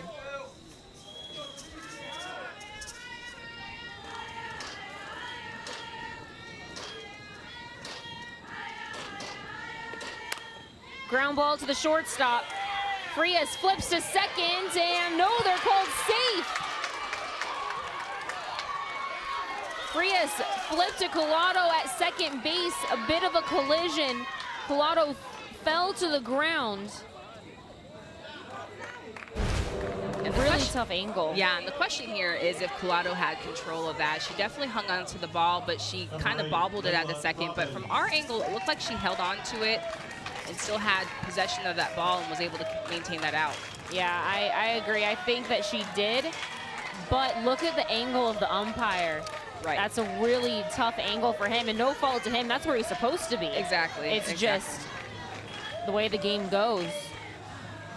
The umpires are going to come together to see if they can agree on a call. And here we have no replay. They're not able to have that opportunity to have replay like we do in the college game.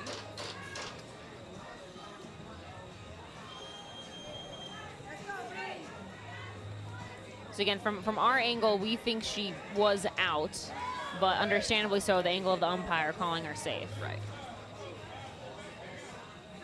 And officially called safe. So runners on first and second.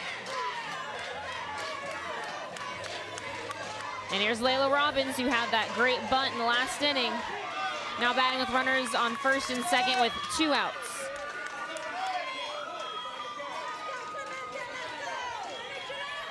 One-run lead for the Houston Astros, Nike RBI.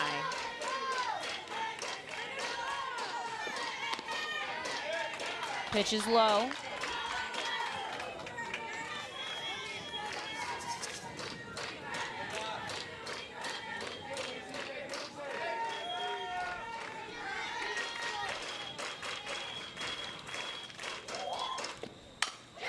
Line towards left. Over the head of Vasquez. Bonner scores. Here comes Science, the throw. Cut off. A 3-run lead for Houston Astros, Nike RBI. Bases clearing double for Robbins.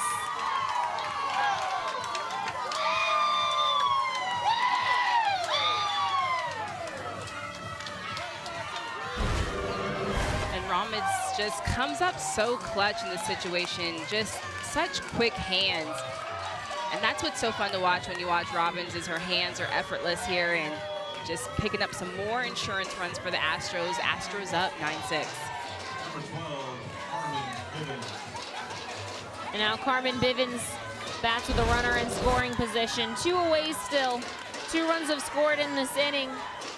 And Houston Astros lead 9-6 in the top of the 5th.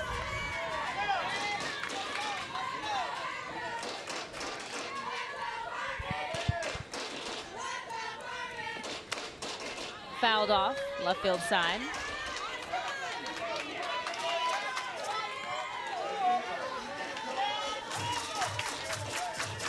Bivens does have 2 hits today, and she's driven in 2 already.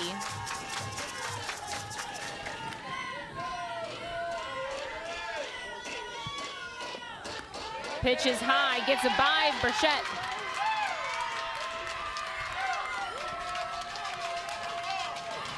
The rise ball that got away from Burchett. Robbins moves to third. 1-1 count.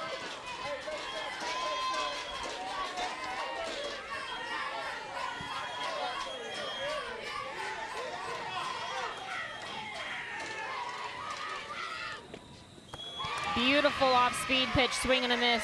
1-2.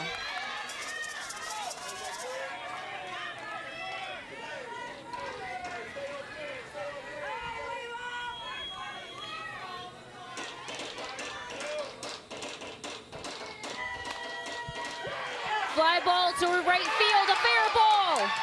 Bivens heading for second, she stays there. A 4-run lead for the Houston Astros Nike RBI. We've seen a lot of really well-placed balls today. Yeah, and just the hands. I mean, just look at Carmen Bivens' hands on this swing. I mean, just the ability to hit the ball where the ball is pitched. And this ball is well elevated on the outer half of the plate. And just does a great job of putting bat on ball and picks up a hit. Brings up Jada Cooper, but first, Roberto Clemente infield is going to have a conversation in the circle.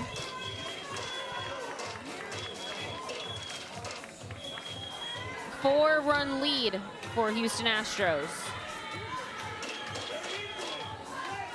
And that's what the Astros do so well. Just they've got so many great bats throughout their lineup 1 through 9 that hitting is contagious. They do a great job of passing the bat, and once somebody gets hot, the next follows, and it's just if Clemente can stop the bleeding and if they're able to try to figure out a way to get back in the dugout so that they can get the bat in their hands.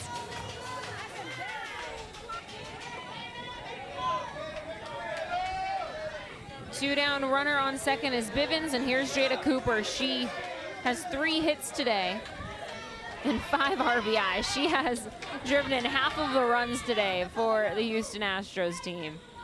Pitch to her. Grounded through into left field. They're sending Bivens. Vasquez can't field it cleanly. Throw to second, not in time to get Cooper. 5-run lead in the top of the 5th.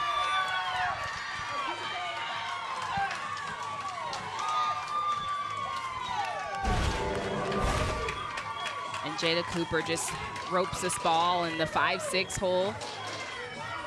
Another RBI on the day, and just you can see her speed. She just never lets up out of the box and knows that she can get 2 on that. As soon as she saw Vasquez bobble it just slightly, and she's able to make it to second base. And even if Vasquez had that cleanly, I'm pretty positive that Bivens would have scored from second, especially with 2 outs. All right, they're sticking with Colino, and remember, she did get a ground ball that probably could have ended the inning, but yeah, and that was a crucial play, that ball that was hit to Frias, and you know, just the discrepancy if Collado had control of that or not, that would have been the opportunity to get out of this inning. Mrs. Garcia, 1 for 3 today.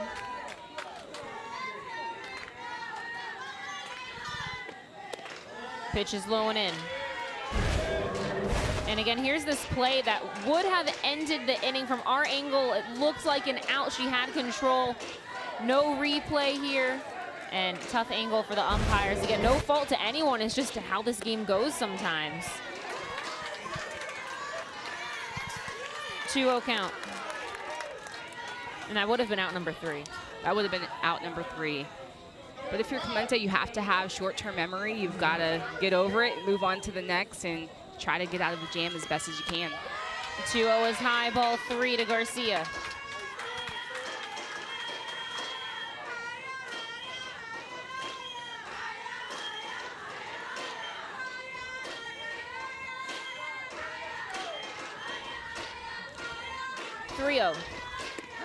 Strike.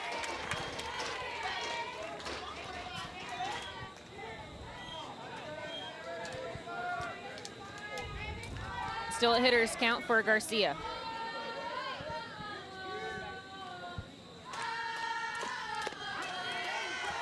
Called strike, full count, 2 away. Throw down to second.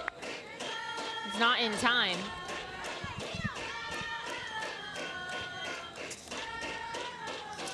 And Burchick keeping Cooper honest at second base.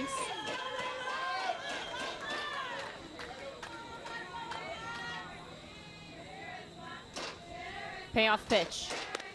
Slow ground ball up the middle. In comes Frias, the throw to first. In time to get the final out of the inning, but the damage is done. The Houston Astros Nike RBI score 4 runs in the top of the 5th inning. They lead 11-6 as we go to the bottom of the 5th. You're watching the Nike RBI Championship game on MLB.com.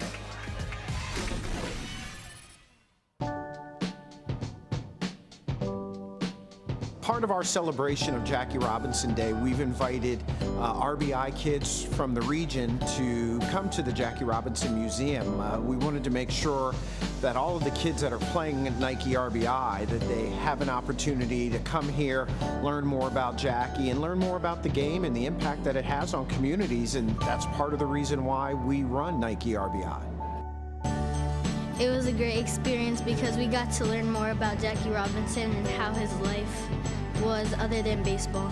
It's a lot of history artifacts. It's super cool. You feel like you're there almost. I like just looking around and just looking at the artifacts. So right now we had a scavenger hunt on Jackie Robinson life. It's a really good experience here. I think it's this. It's been pretty cool so far, learning a lot about Jackie. I've learned he was in real estate after baseball, and also to change the game. They even have his own day, as everybody wears the number 42. So he did a lot for the game. The museum, it's pretty amazing actually. It was very interactive, it was realistic. We have the jerseys. So this happens to be the jersey he's wearing that day, and you can double check, there's 42 on the back, I promise. Have his bats, have like all of his awards. You don't really get to see places like this often, so being able to share that with people is really cool.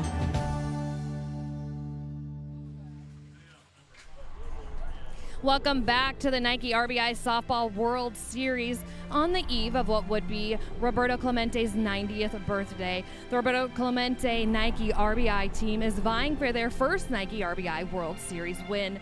I spoke with head coach Gabe Villanueva, and he told me he wants his team to know who Roberto was on and off the field, to teach his team how important it is to help others and give back to their community just like Clemente did. So Jill, he wants his team, he wants his girls to continue Clemente's legacy. First pitch was bunted foul. Thank you, Sandy. Such an important, 30 seconds talking about him just doesn't do it justice of how important he is to this game of baseball, the game of softball, to diversity in both games as well. And diversity is a huge initiative of the RBI program as well. Right, and just he was a Puerto Rican baseball player, and just the opportunity for them to have an opportunity to play for him, to continue his legacy. And I just think it's so important for them to know who he is and to learn about him and learn who they're playing for as well. This is Frias at the plate. 0-2. Outside ball one. 11-6 the score. Houston Astros Nike RBI lead in the bottom of the 5th. De Los Santos still in the circle. Pitch to Frias is high for 2-2.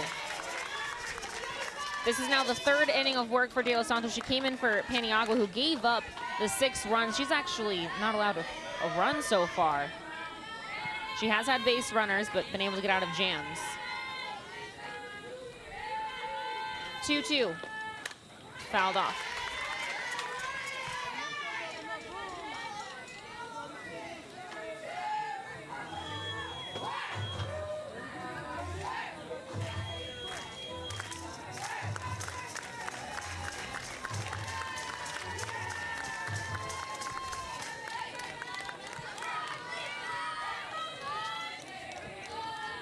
Two to Frias.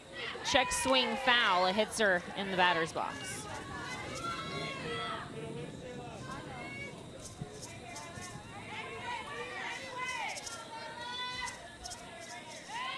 I know that Bella had to work hard to get out of a jam in the last inning, but it truly is amazing to be able to shut down this offense of Roberto Clemente after they scored 6 runs in 2 innings. Yeah, what she's been doing so well is been able to mix the ball around the zone. She's moving the ball inside, outside on hitters during their at-bat, also mixing speeds as well. So as a hitter in the batter's box, you're uncomfortable, it's unpredictable, and so she's just doing a good job of keeping this Clemente team off balance. When you have a pitch like that that makes you second guess or think, how do you combat that? So if anything, you want to try to see if you can start to see the ball a little bit longer, make your decision a little bit later. I would start to think about opposite field. So if I'm a righty, I would think about going to right center, right field, just trying to allow myself to track the ball a little bit longer because she's moving the ball around the zone so much. Payoff pitch. Called strike 3, high inside corner. De Los Santos sits down Frias for the first out of the 5th. Just such a beautiful location. This is her rise ball on the inner half, and just such great movement. And you know, the couple pitches before, you saw her working the outer half. She mixed in that changeup at bat as well and went back to that screw rise on the inner half. Zoe Mays fouls off the first pitch.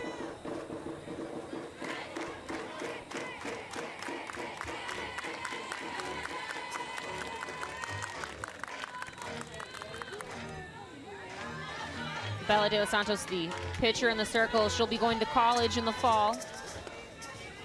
Already with a lot of experience under her belt.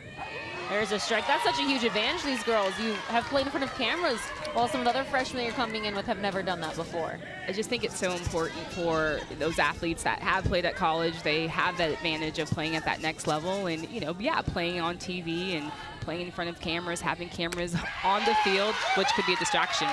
Swing and a miss, strike 3. Speaking of her experience, let's take a look at what happened last year when she was the winning pitcher.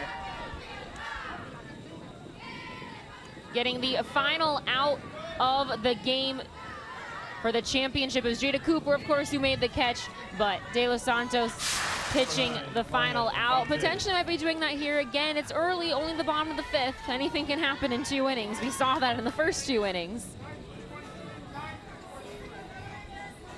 And we have a pinch hitter. It is Maya Infante pinch hitting for Cameron Collado.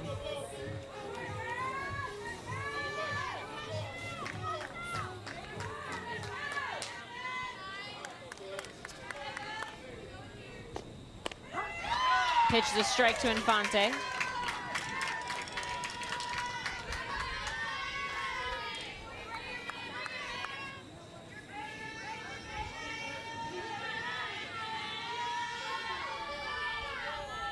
Oh, 1. Tries to check her swing on a changeup, does go around.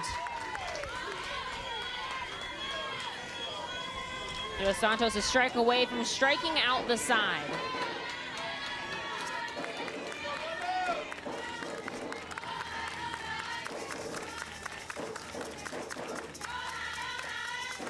O2 is high.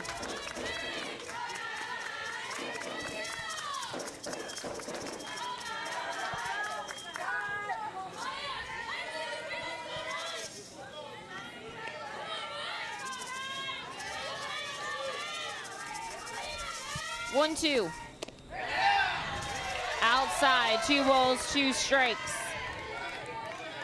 Just such a beautiful location. You just saw a couple pitches prior, mixing that changeup in that same location, but goes with that curve on the outer half. Just a good miss right there. The 2-2 slowly grounded to the second baseman. Bonner throws to first, and that is a 1-2-3 inning of work for De Los Santos. We're going into the top of the 6th inning with the Houston Astros Nike RBI team leading 11-6. You're watching the Nike RBI Championship game on MLB.com. Coach Victor embodies Nike RBI because he really gives us advice on life. You want playing time? Yeah, I want playing time. You gotta work for it. And advice on how to play the game because he used to be a ball player until he had an accident. Happened 33 years ago when I was playing baseball in a men's league, and I was playing the outfield, and and I went back on the ball. Didn't know how many feet I was from the fence, and I hit a fence. Fell down, thought I broke my arm. Paramedics were called. I sustained a spinal cord injury, C4 incomplete. Told I would never walk again. I always tell the story with these kids. The way I got through rehab, I divided my days up in 10s. 10 seconds, 10 minutes, 10 hours. And I said if I have a good 3 minutes, good 3 hours, I had a good day. I'm a Major League All-Star with batting 300. That got me through rehab. It took away my ability to play. You gotta protect me, Malachi, don't let me get hit. But I live through these kids now, helping them out. You have fun today? He goes up to bat for these kids. He helps out everybody. If you don't know, he's gonna teach you. You're doing the good work. Oh man, thank you. He's the hero of the town for us because he really kept this alive for us having fun as players. That was a great catch though, you made it right field. He loves baseball, he loves Passaic, and he loves helping out these kids. That's the only way you're gonna get better. Be out here catching, playing catch. That's all Vic. Everything that happens in Passaic is because of Vic. Weekdays on MLB Network, catch Off Base at 4, the modern show for the modern baseball fan. Then at 5, join the conversation on Intentional Talk. And keep up with all the action on MLB Tonight, starting at 6 Eastern. It is the top of the 6th inning, and we have a pinch hitter in for Sarah Paniagua to start off the 6th. This is Cassidy Quintera.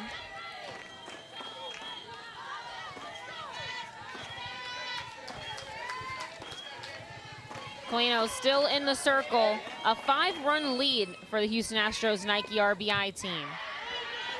And they are going for a repeat, a two-peat for their 2nd consecutive championship. Also would be their 5th in 6 years. Ground ball to third. Sutton throws to first. It's picked by Mays for the first out. That was a great pick by Mays, and Maya Sutton doing a good job of keeping that ball in front of her. That was a hard hit ball. But stellar play by Zoe Mays at first. And by the way, Cameron Collado is re-entering the game at second base, so Infante is no longer in the ball game. Collado is back at second defensively. Pitch to Bonner is a strike. 0-1 count, 1 down.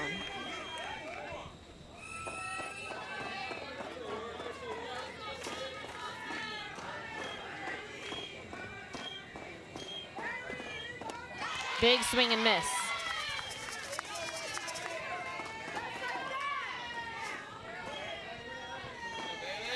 Oh, 2 count.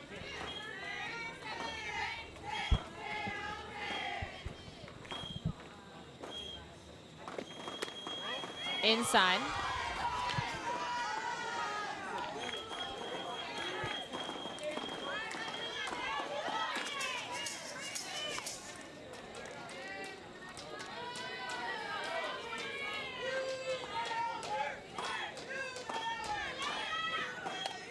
Fouled off. I know that Colino gave up those 4 runs in the 5th inning, but it doesn't feel like she's given up that many runs.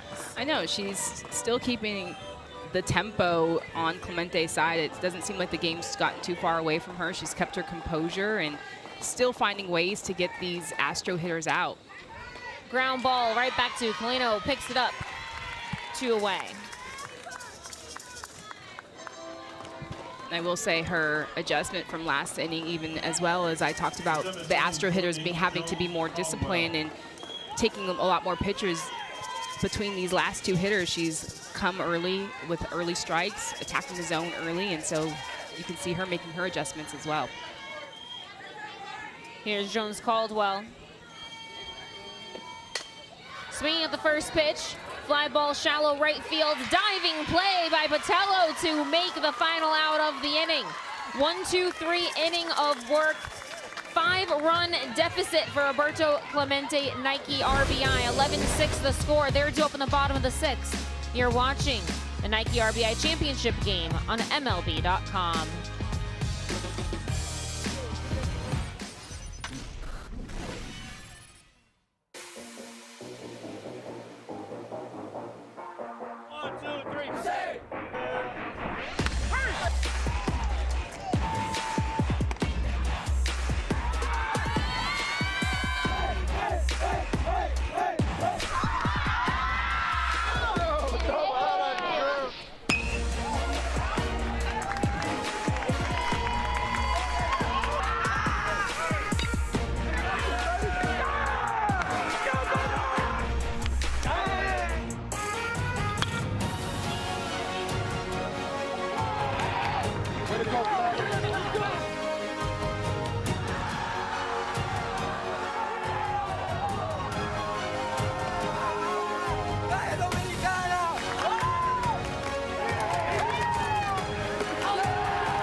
Bottom of the 6th inning, first pitch swinging is Mia Botello, who made that diving play to end the top of the 6th inning. But right now, Houston Astros Nike RBI leads Roberto Clemente 11-6. Pitches low, and this is still Isabela de los Santos.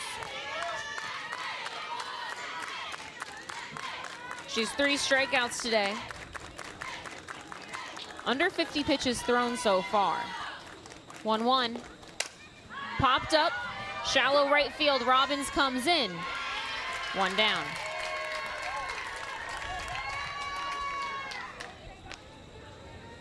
And here is Gwendolyn Negron. And by the way, Sarah Paniagua is back at first base. Remember, she was pinch hit for in the top of the 6th inning. She has re-entered at first base. There's a strike to the designated player. She is 1 for 2 today.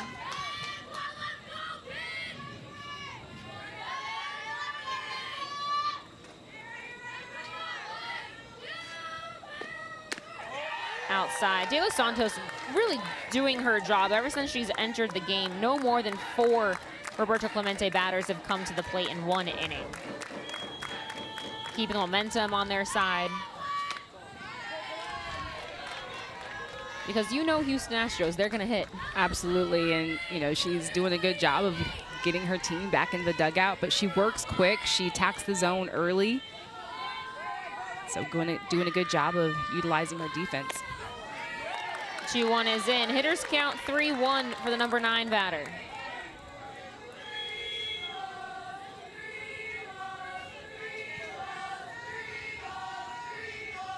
Three-1. Tries the checker swing, does go around, full count.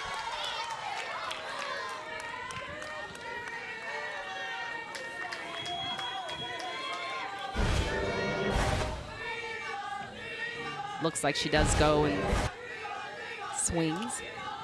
Payoff pitch. Foul down the right field side. I was a lot closer on the replay from our angle. I was like, oh yeah, definitely went. Then looked at the replay. A little bit closer than I anticipated. Yeah, I agree. But you can see Negron doing a good job of just trying to let the ball get deep. She's hitting left side, and that's exactly what you should do when you're facing De Los Santos. She moves the ball around the zone so well. 3-2 again. Inside, ball 4. This copyrighted telecast is presented by the authority of the Office of the Commissioner of Baseball and may not be reproduced or retransmitted in any form, and the accounts and descriptions of this game may not be disseminated without express written consent.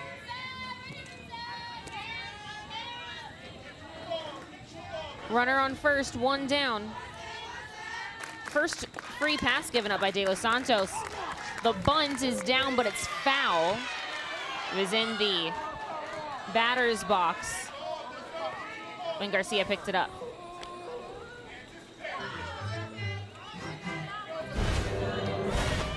The umpire called this early, but you could take a look at the ball, and it rolls a little bit behind home plate there, foul territory.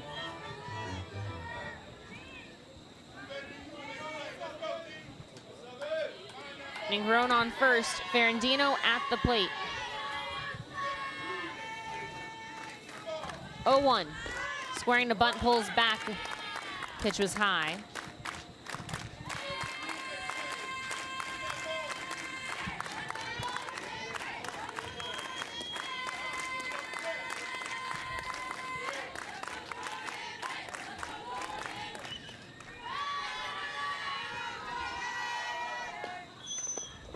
Gets it down again, it's foul. 1-2.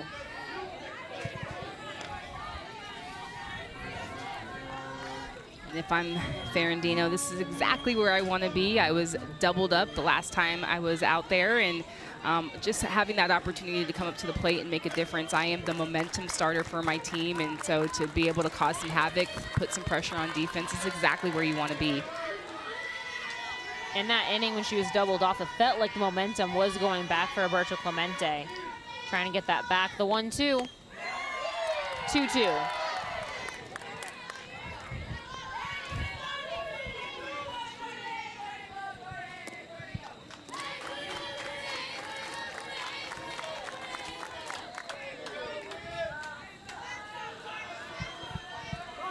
And time was called.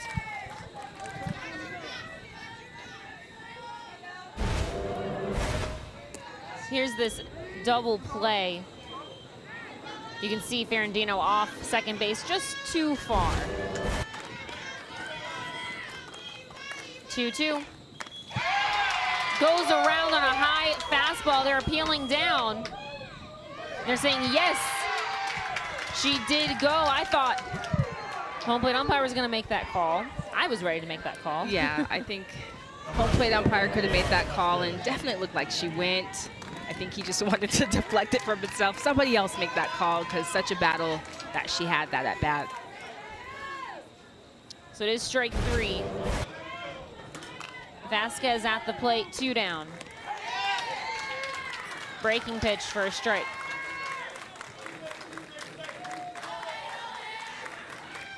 Vasquez has been the hottest hitter. 3 for 3, a double, 2 singles.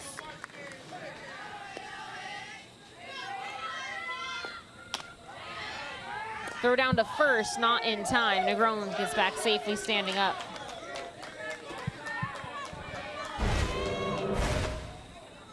And Charisma Garcia is so quick behind the plate, but taking advantage of having a lefty in the batter's box to be able to throw behind the runner. Throw behind the batter, I'm sorry. Swing and a miss on the breaking ball again. Beautiful changeup from De Los Santos.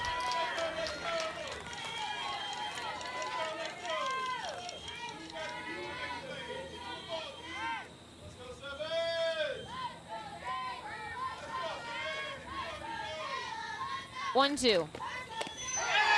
Cold strike 3 at the knees. Vasquez goes down looking to end the 6th inning. Back-to-back Ks for De Los Santos as we go to the top of the 7th inning. 11-6 still to score. Houston Astros lead. You're watching the Nike RBI Championship game on MLB.com.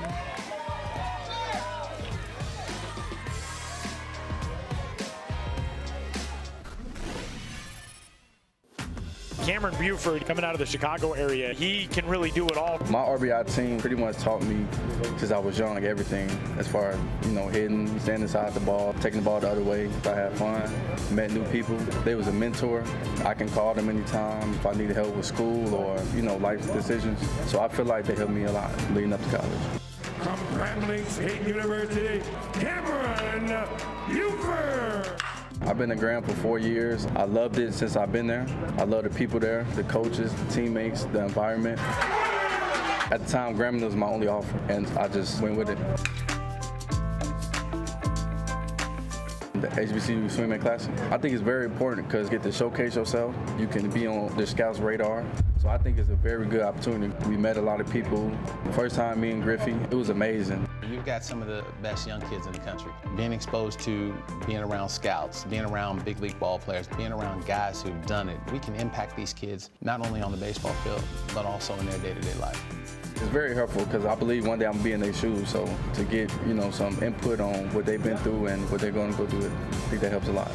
We just want them to understand what this moment is all about, and you want to make the most of it. It's a great opportunity. We get to showcase our skills, and we get to show people that HBCU baseball is the way, and don't matter what you look like or where you're from, you can play baseball.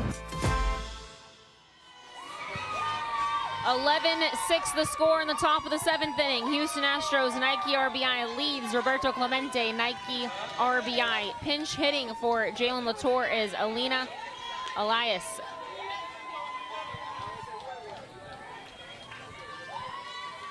0-1 count.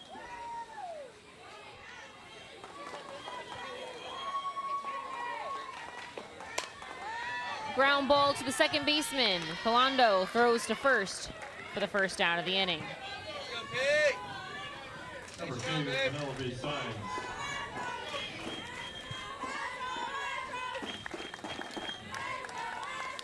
Big inning for Roberto Clemente. They trail by 5 in the final inning of play.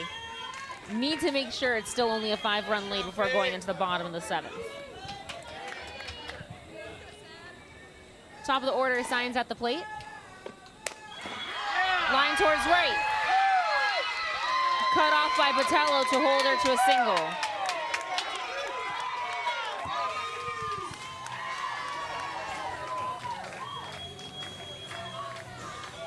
Number 8, Layla Robbins.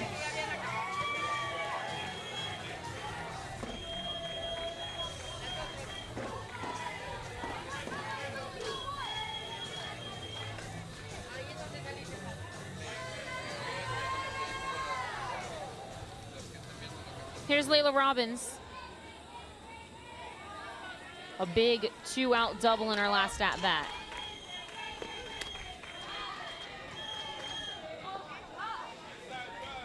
And that 2-out double drove in 2 runs as well. It's part of the 4-run 5th inning.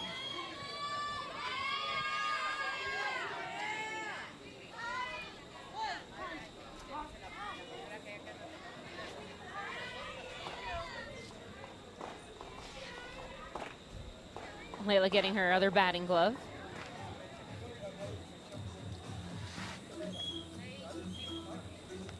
Despite a 5-run lead for Houston Astros, this has been a well-fought game.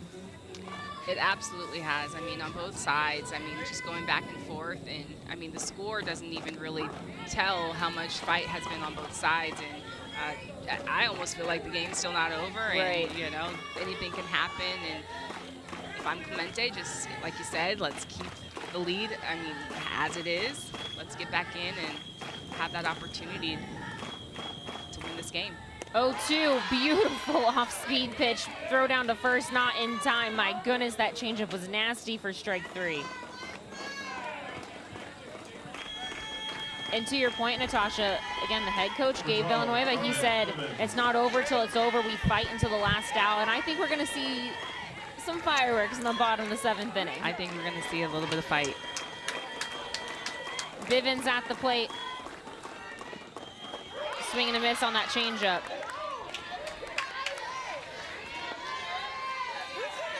Bivens has driven in 3 today.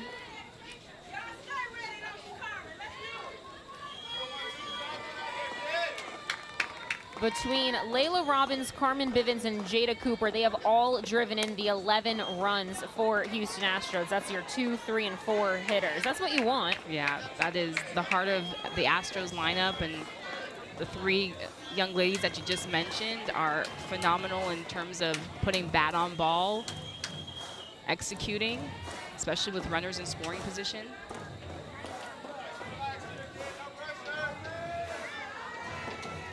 Oh, 2 count, 2 away. Sions on first.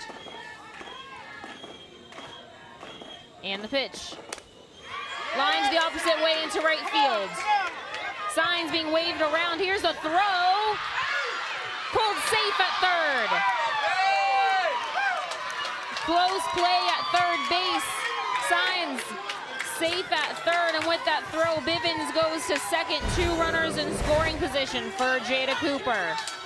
And just a beautiful piece of hitting from Carmen Bivens to go right side, hitting behind the runner. But this throw from Mia Botello, I mean, just gets there on time. But it's the slide from Sands that makes her safe on this. Such a close play.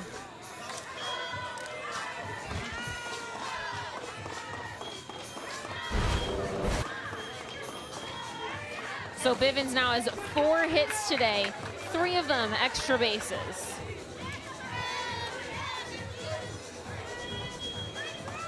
Two runners in scoring position for Jada Cooper, who's 4 for 4 with a 3-run homer and 3 singles. Each single drove in a run.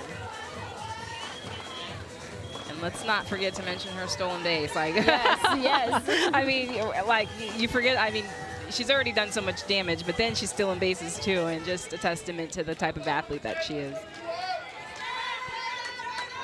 Pitch to Cooper. A strike at the knees.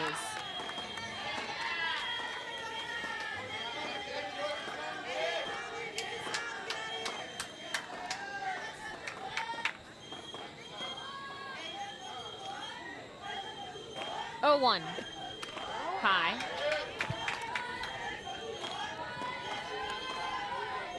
And in this situation, I'm almost thinking, do you just put Cooper on, pitch to Garcia, just to kind of minimize the damage a little bit, or the possibility of damage?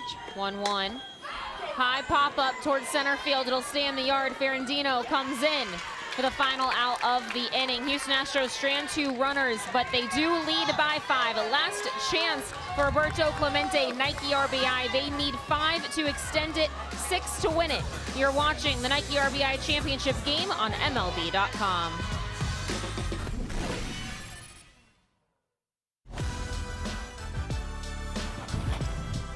I wanted to get involved in the Nike RBI and Houston Youth Academy because I wanted to involve my game.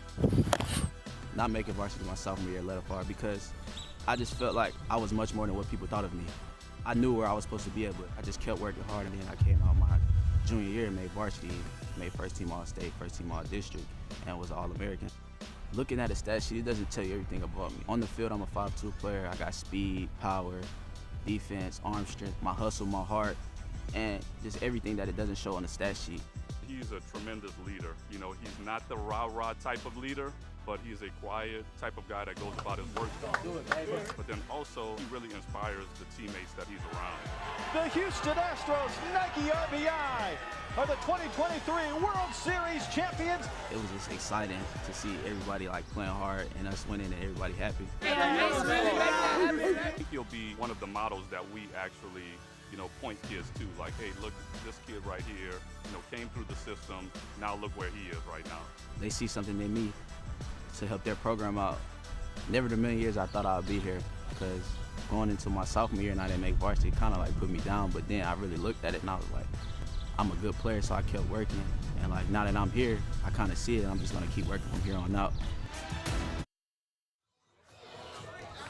Last chance for Roberto Clemente, Nike RBI. They trail 11-6 in the bottom of the 7th inning. Before we get into the hitters, their pitcher, Colino, did her job in the top of the 7th inning. I know that there were 2 runners in scoring position, but she only threw 1 ball out of 12 pitches, attacking the zone. Attacking the zone, and that's exactly what she needed to do to be able to get her team back into the dugout, and just did a beautiful job of stopping any potential bleeding. And who else but Burchett do you want at the plate to get things going in the bottom of the 7th inning? They trail by 5, need 5 to extend it, 6 to win it. De Los Santos still in the circle. Ground ball, 1 hopper to Cooper. 1 away.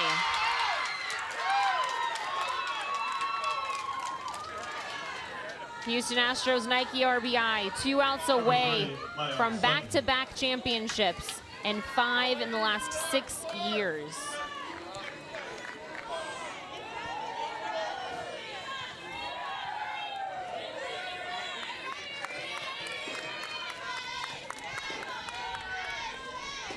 Sutton at the plate. Takes a strike. She's 1 for 3 today, drove in a run.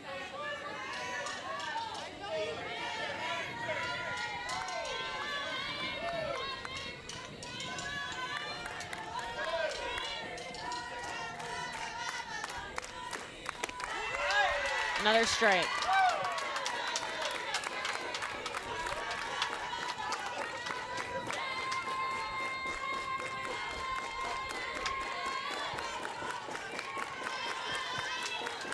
Oh, 2. Called strike 3. A changeup that was high for a strike. Sutton goes down looking. And out away from back-to-back championships. Isabella De Los Santos is just dealing, working around the zone, and that changeup, her ability to be able to spot that changeup is incredible. Lisa Frias.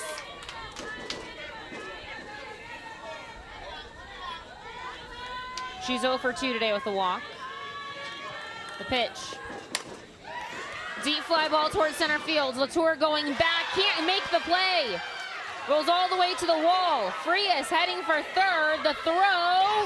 Oh no, they got her to end the ball game. Houston Astros, Nike RBI wins it with a throw from the outfield for the final out of the game. Back-to-back championships for the Houston Astros and Nike RBI. A dynasty, 5 championships in the last 6 years.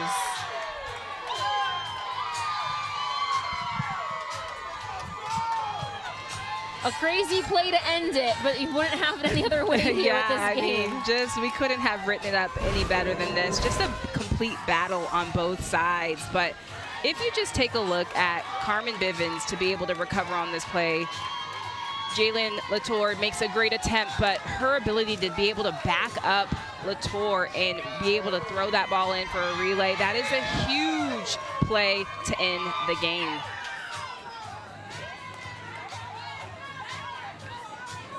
A crazy ending to a crazy game. I have to focus in on De Los Santos. I mean, she came in and threw, what was that, 5 scoreless innings to maintain the lead and keep her team in that ball game. Yeah, she did an incredible job, and just what a great strategy that they had to be able to have her potentially be the closer. She has the most experience. She won here last year, but just an incredible performance by both her in the on the mound, and also we can't not mention the Astro bats. Focusing in on Roberto Clemente, Nike RBI quickly. First time that they were in the championship game. Not a bad outing for them at all. Not at all, and we got to tip our caps to Clemente. We are going to see them here in the future. They've just got such a great organization, just such great pride that they have, and they shouldn't hang their heads. They had a great fight, and it was so fun to watch them play this last weekend. Houston Astros Nike RBI team, back-to-back champions. 5 championships in the last 6 years. And an emotional one, as some of these girls will not be with the program next year as they will age out. And I know that their coach Vincent is retiring after the season as well. That's got to be a great ending for his career here with Houston Astros Nike RBI. Yeah, you know, we've talked about it throughout the game, but just what a dynasty that the Astros organization has had, and just so sad and bittersweet to see some of these faces that will age out, that have kind of been a staple. Of Jada Cooper, she's definitely been a face that we've seen. A Charisma Garcia behind the plate, some of the athletes that have carried this program over the last couple of years, but passing it on to the future. We've talked about Carmen Bivens, and so a lot of great athletes that will remain on the Astros organization. Just a fun group to watch. Both of these teams have both young and older players, as Natasha mentioned, where the experience is going to be passed down, not only for the Houston Astros team, but also for the Roberto Clemente Nike RBI team. A number of young girls who will hope to be back here in the championship game, hope to be here for the World Series as well. Again, the Houston Astros Nike RBI team just continues their dynasty. We threw that word around the last 2 years as well. I've been here for my 3rd year here, and year 1, 2 years ago, is when they lost that one loss in the last 6 years. Last year was all about redemption. This year, all about solidifying that dynasty. I think they have done it here.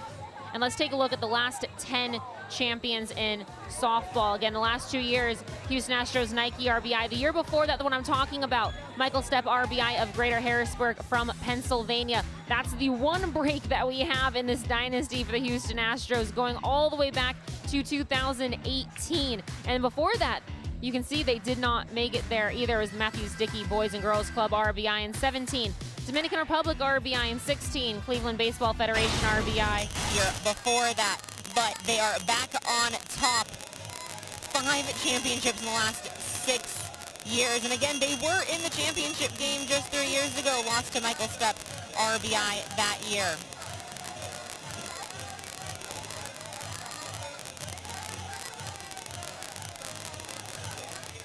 Both teams hanging around for their trophy presentations. They'll be leaving with some nice Nike RBI swag as well. Let's go through this game. We had 2 pitching changes today. Elizabeth Negron, she threw into the 3rd inning and then was relieved by Colino, who did a great job of keeping her team in this ballgame. But those bats of the Houston Astros, Nike RBI, took over. And again, De Los Santos for Houston Astros did an amazing job. And now we're going to toss it down to the field for the trophy presentation. The championship and runner-up awards. First up, our runner-ups from the Roberto Clemente Nike RBI program. As you hear your name, please go to home plate to receive your reward. Jordan Ferrandino, Jayla Vasquez, Jamira Burchett, Maya Sutton, Lisa Frias, Zoe Mays, Cameron Collado, Mia Botello, Gwendolyn Negron, Elizabeth Negron, Jada Figueroa, Jocelyn F. Maya, Makina Degan, Anna Chatland, Maya Infante, Layla Quilino,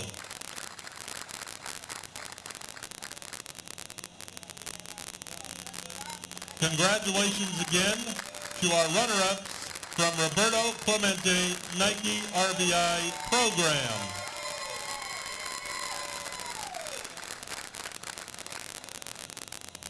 And now for your 2024 Nike RBI Softball Champions, Houston Astros Nike RBI program.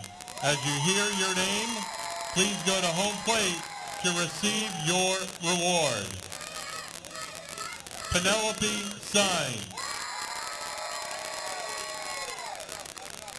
Layla Robbins, Carmen Bivens, Jada Cooper,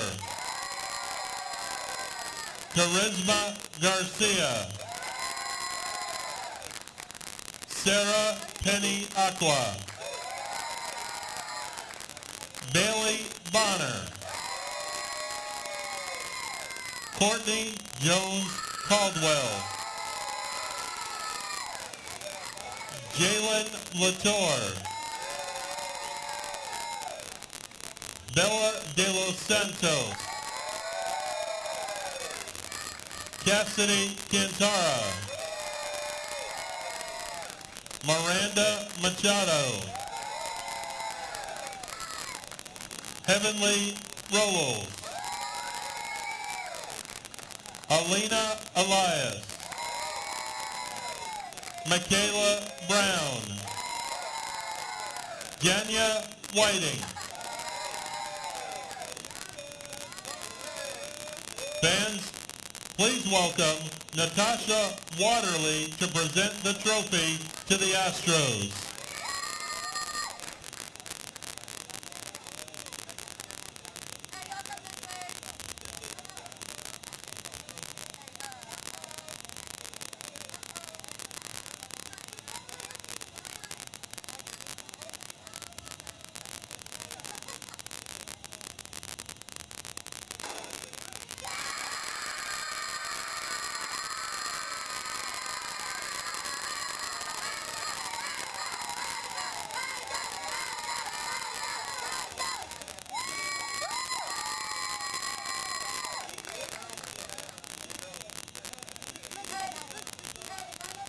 Okay.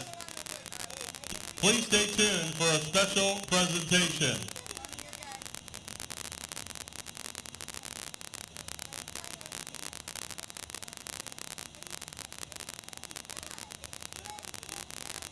I am pleased to present the MLB Develops Most Valuable Player Award presented by Chevrolet to the athlete that has demonstrated on-field excellence during the 2024 RBI World Series Softball Edition. Congratulations, Jada Cooper.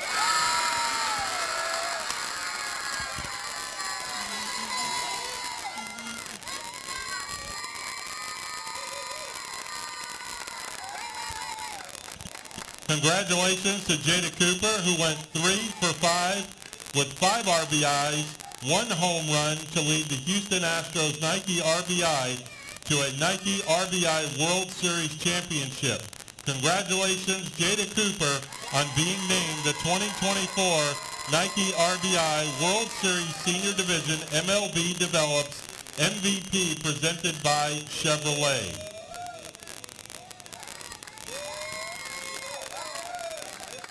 The Houston Astros Nike RBI team defeats Roberto Clemente Nike RBI team 11-6, and the dynasty is set. Houston Astros Nike RBI back-to-back championships, 5 championships in the last 6 years, and that will do it for us here at the Jackie Robinson Training Complex. Congratulations to the Houston Astros Nike RBI team and all of the participating teams for the fantastic season that led them here to 0.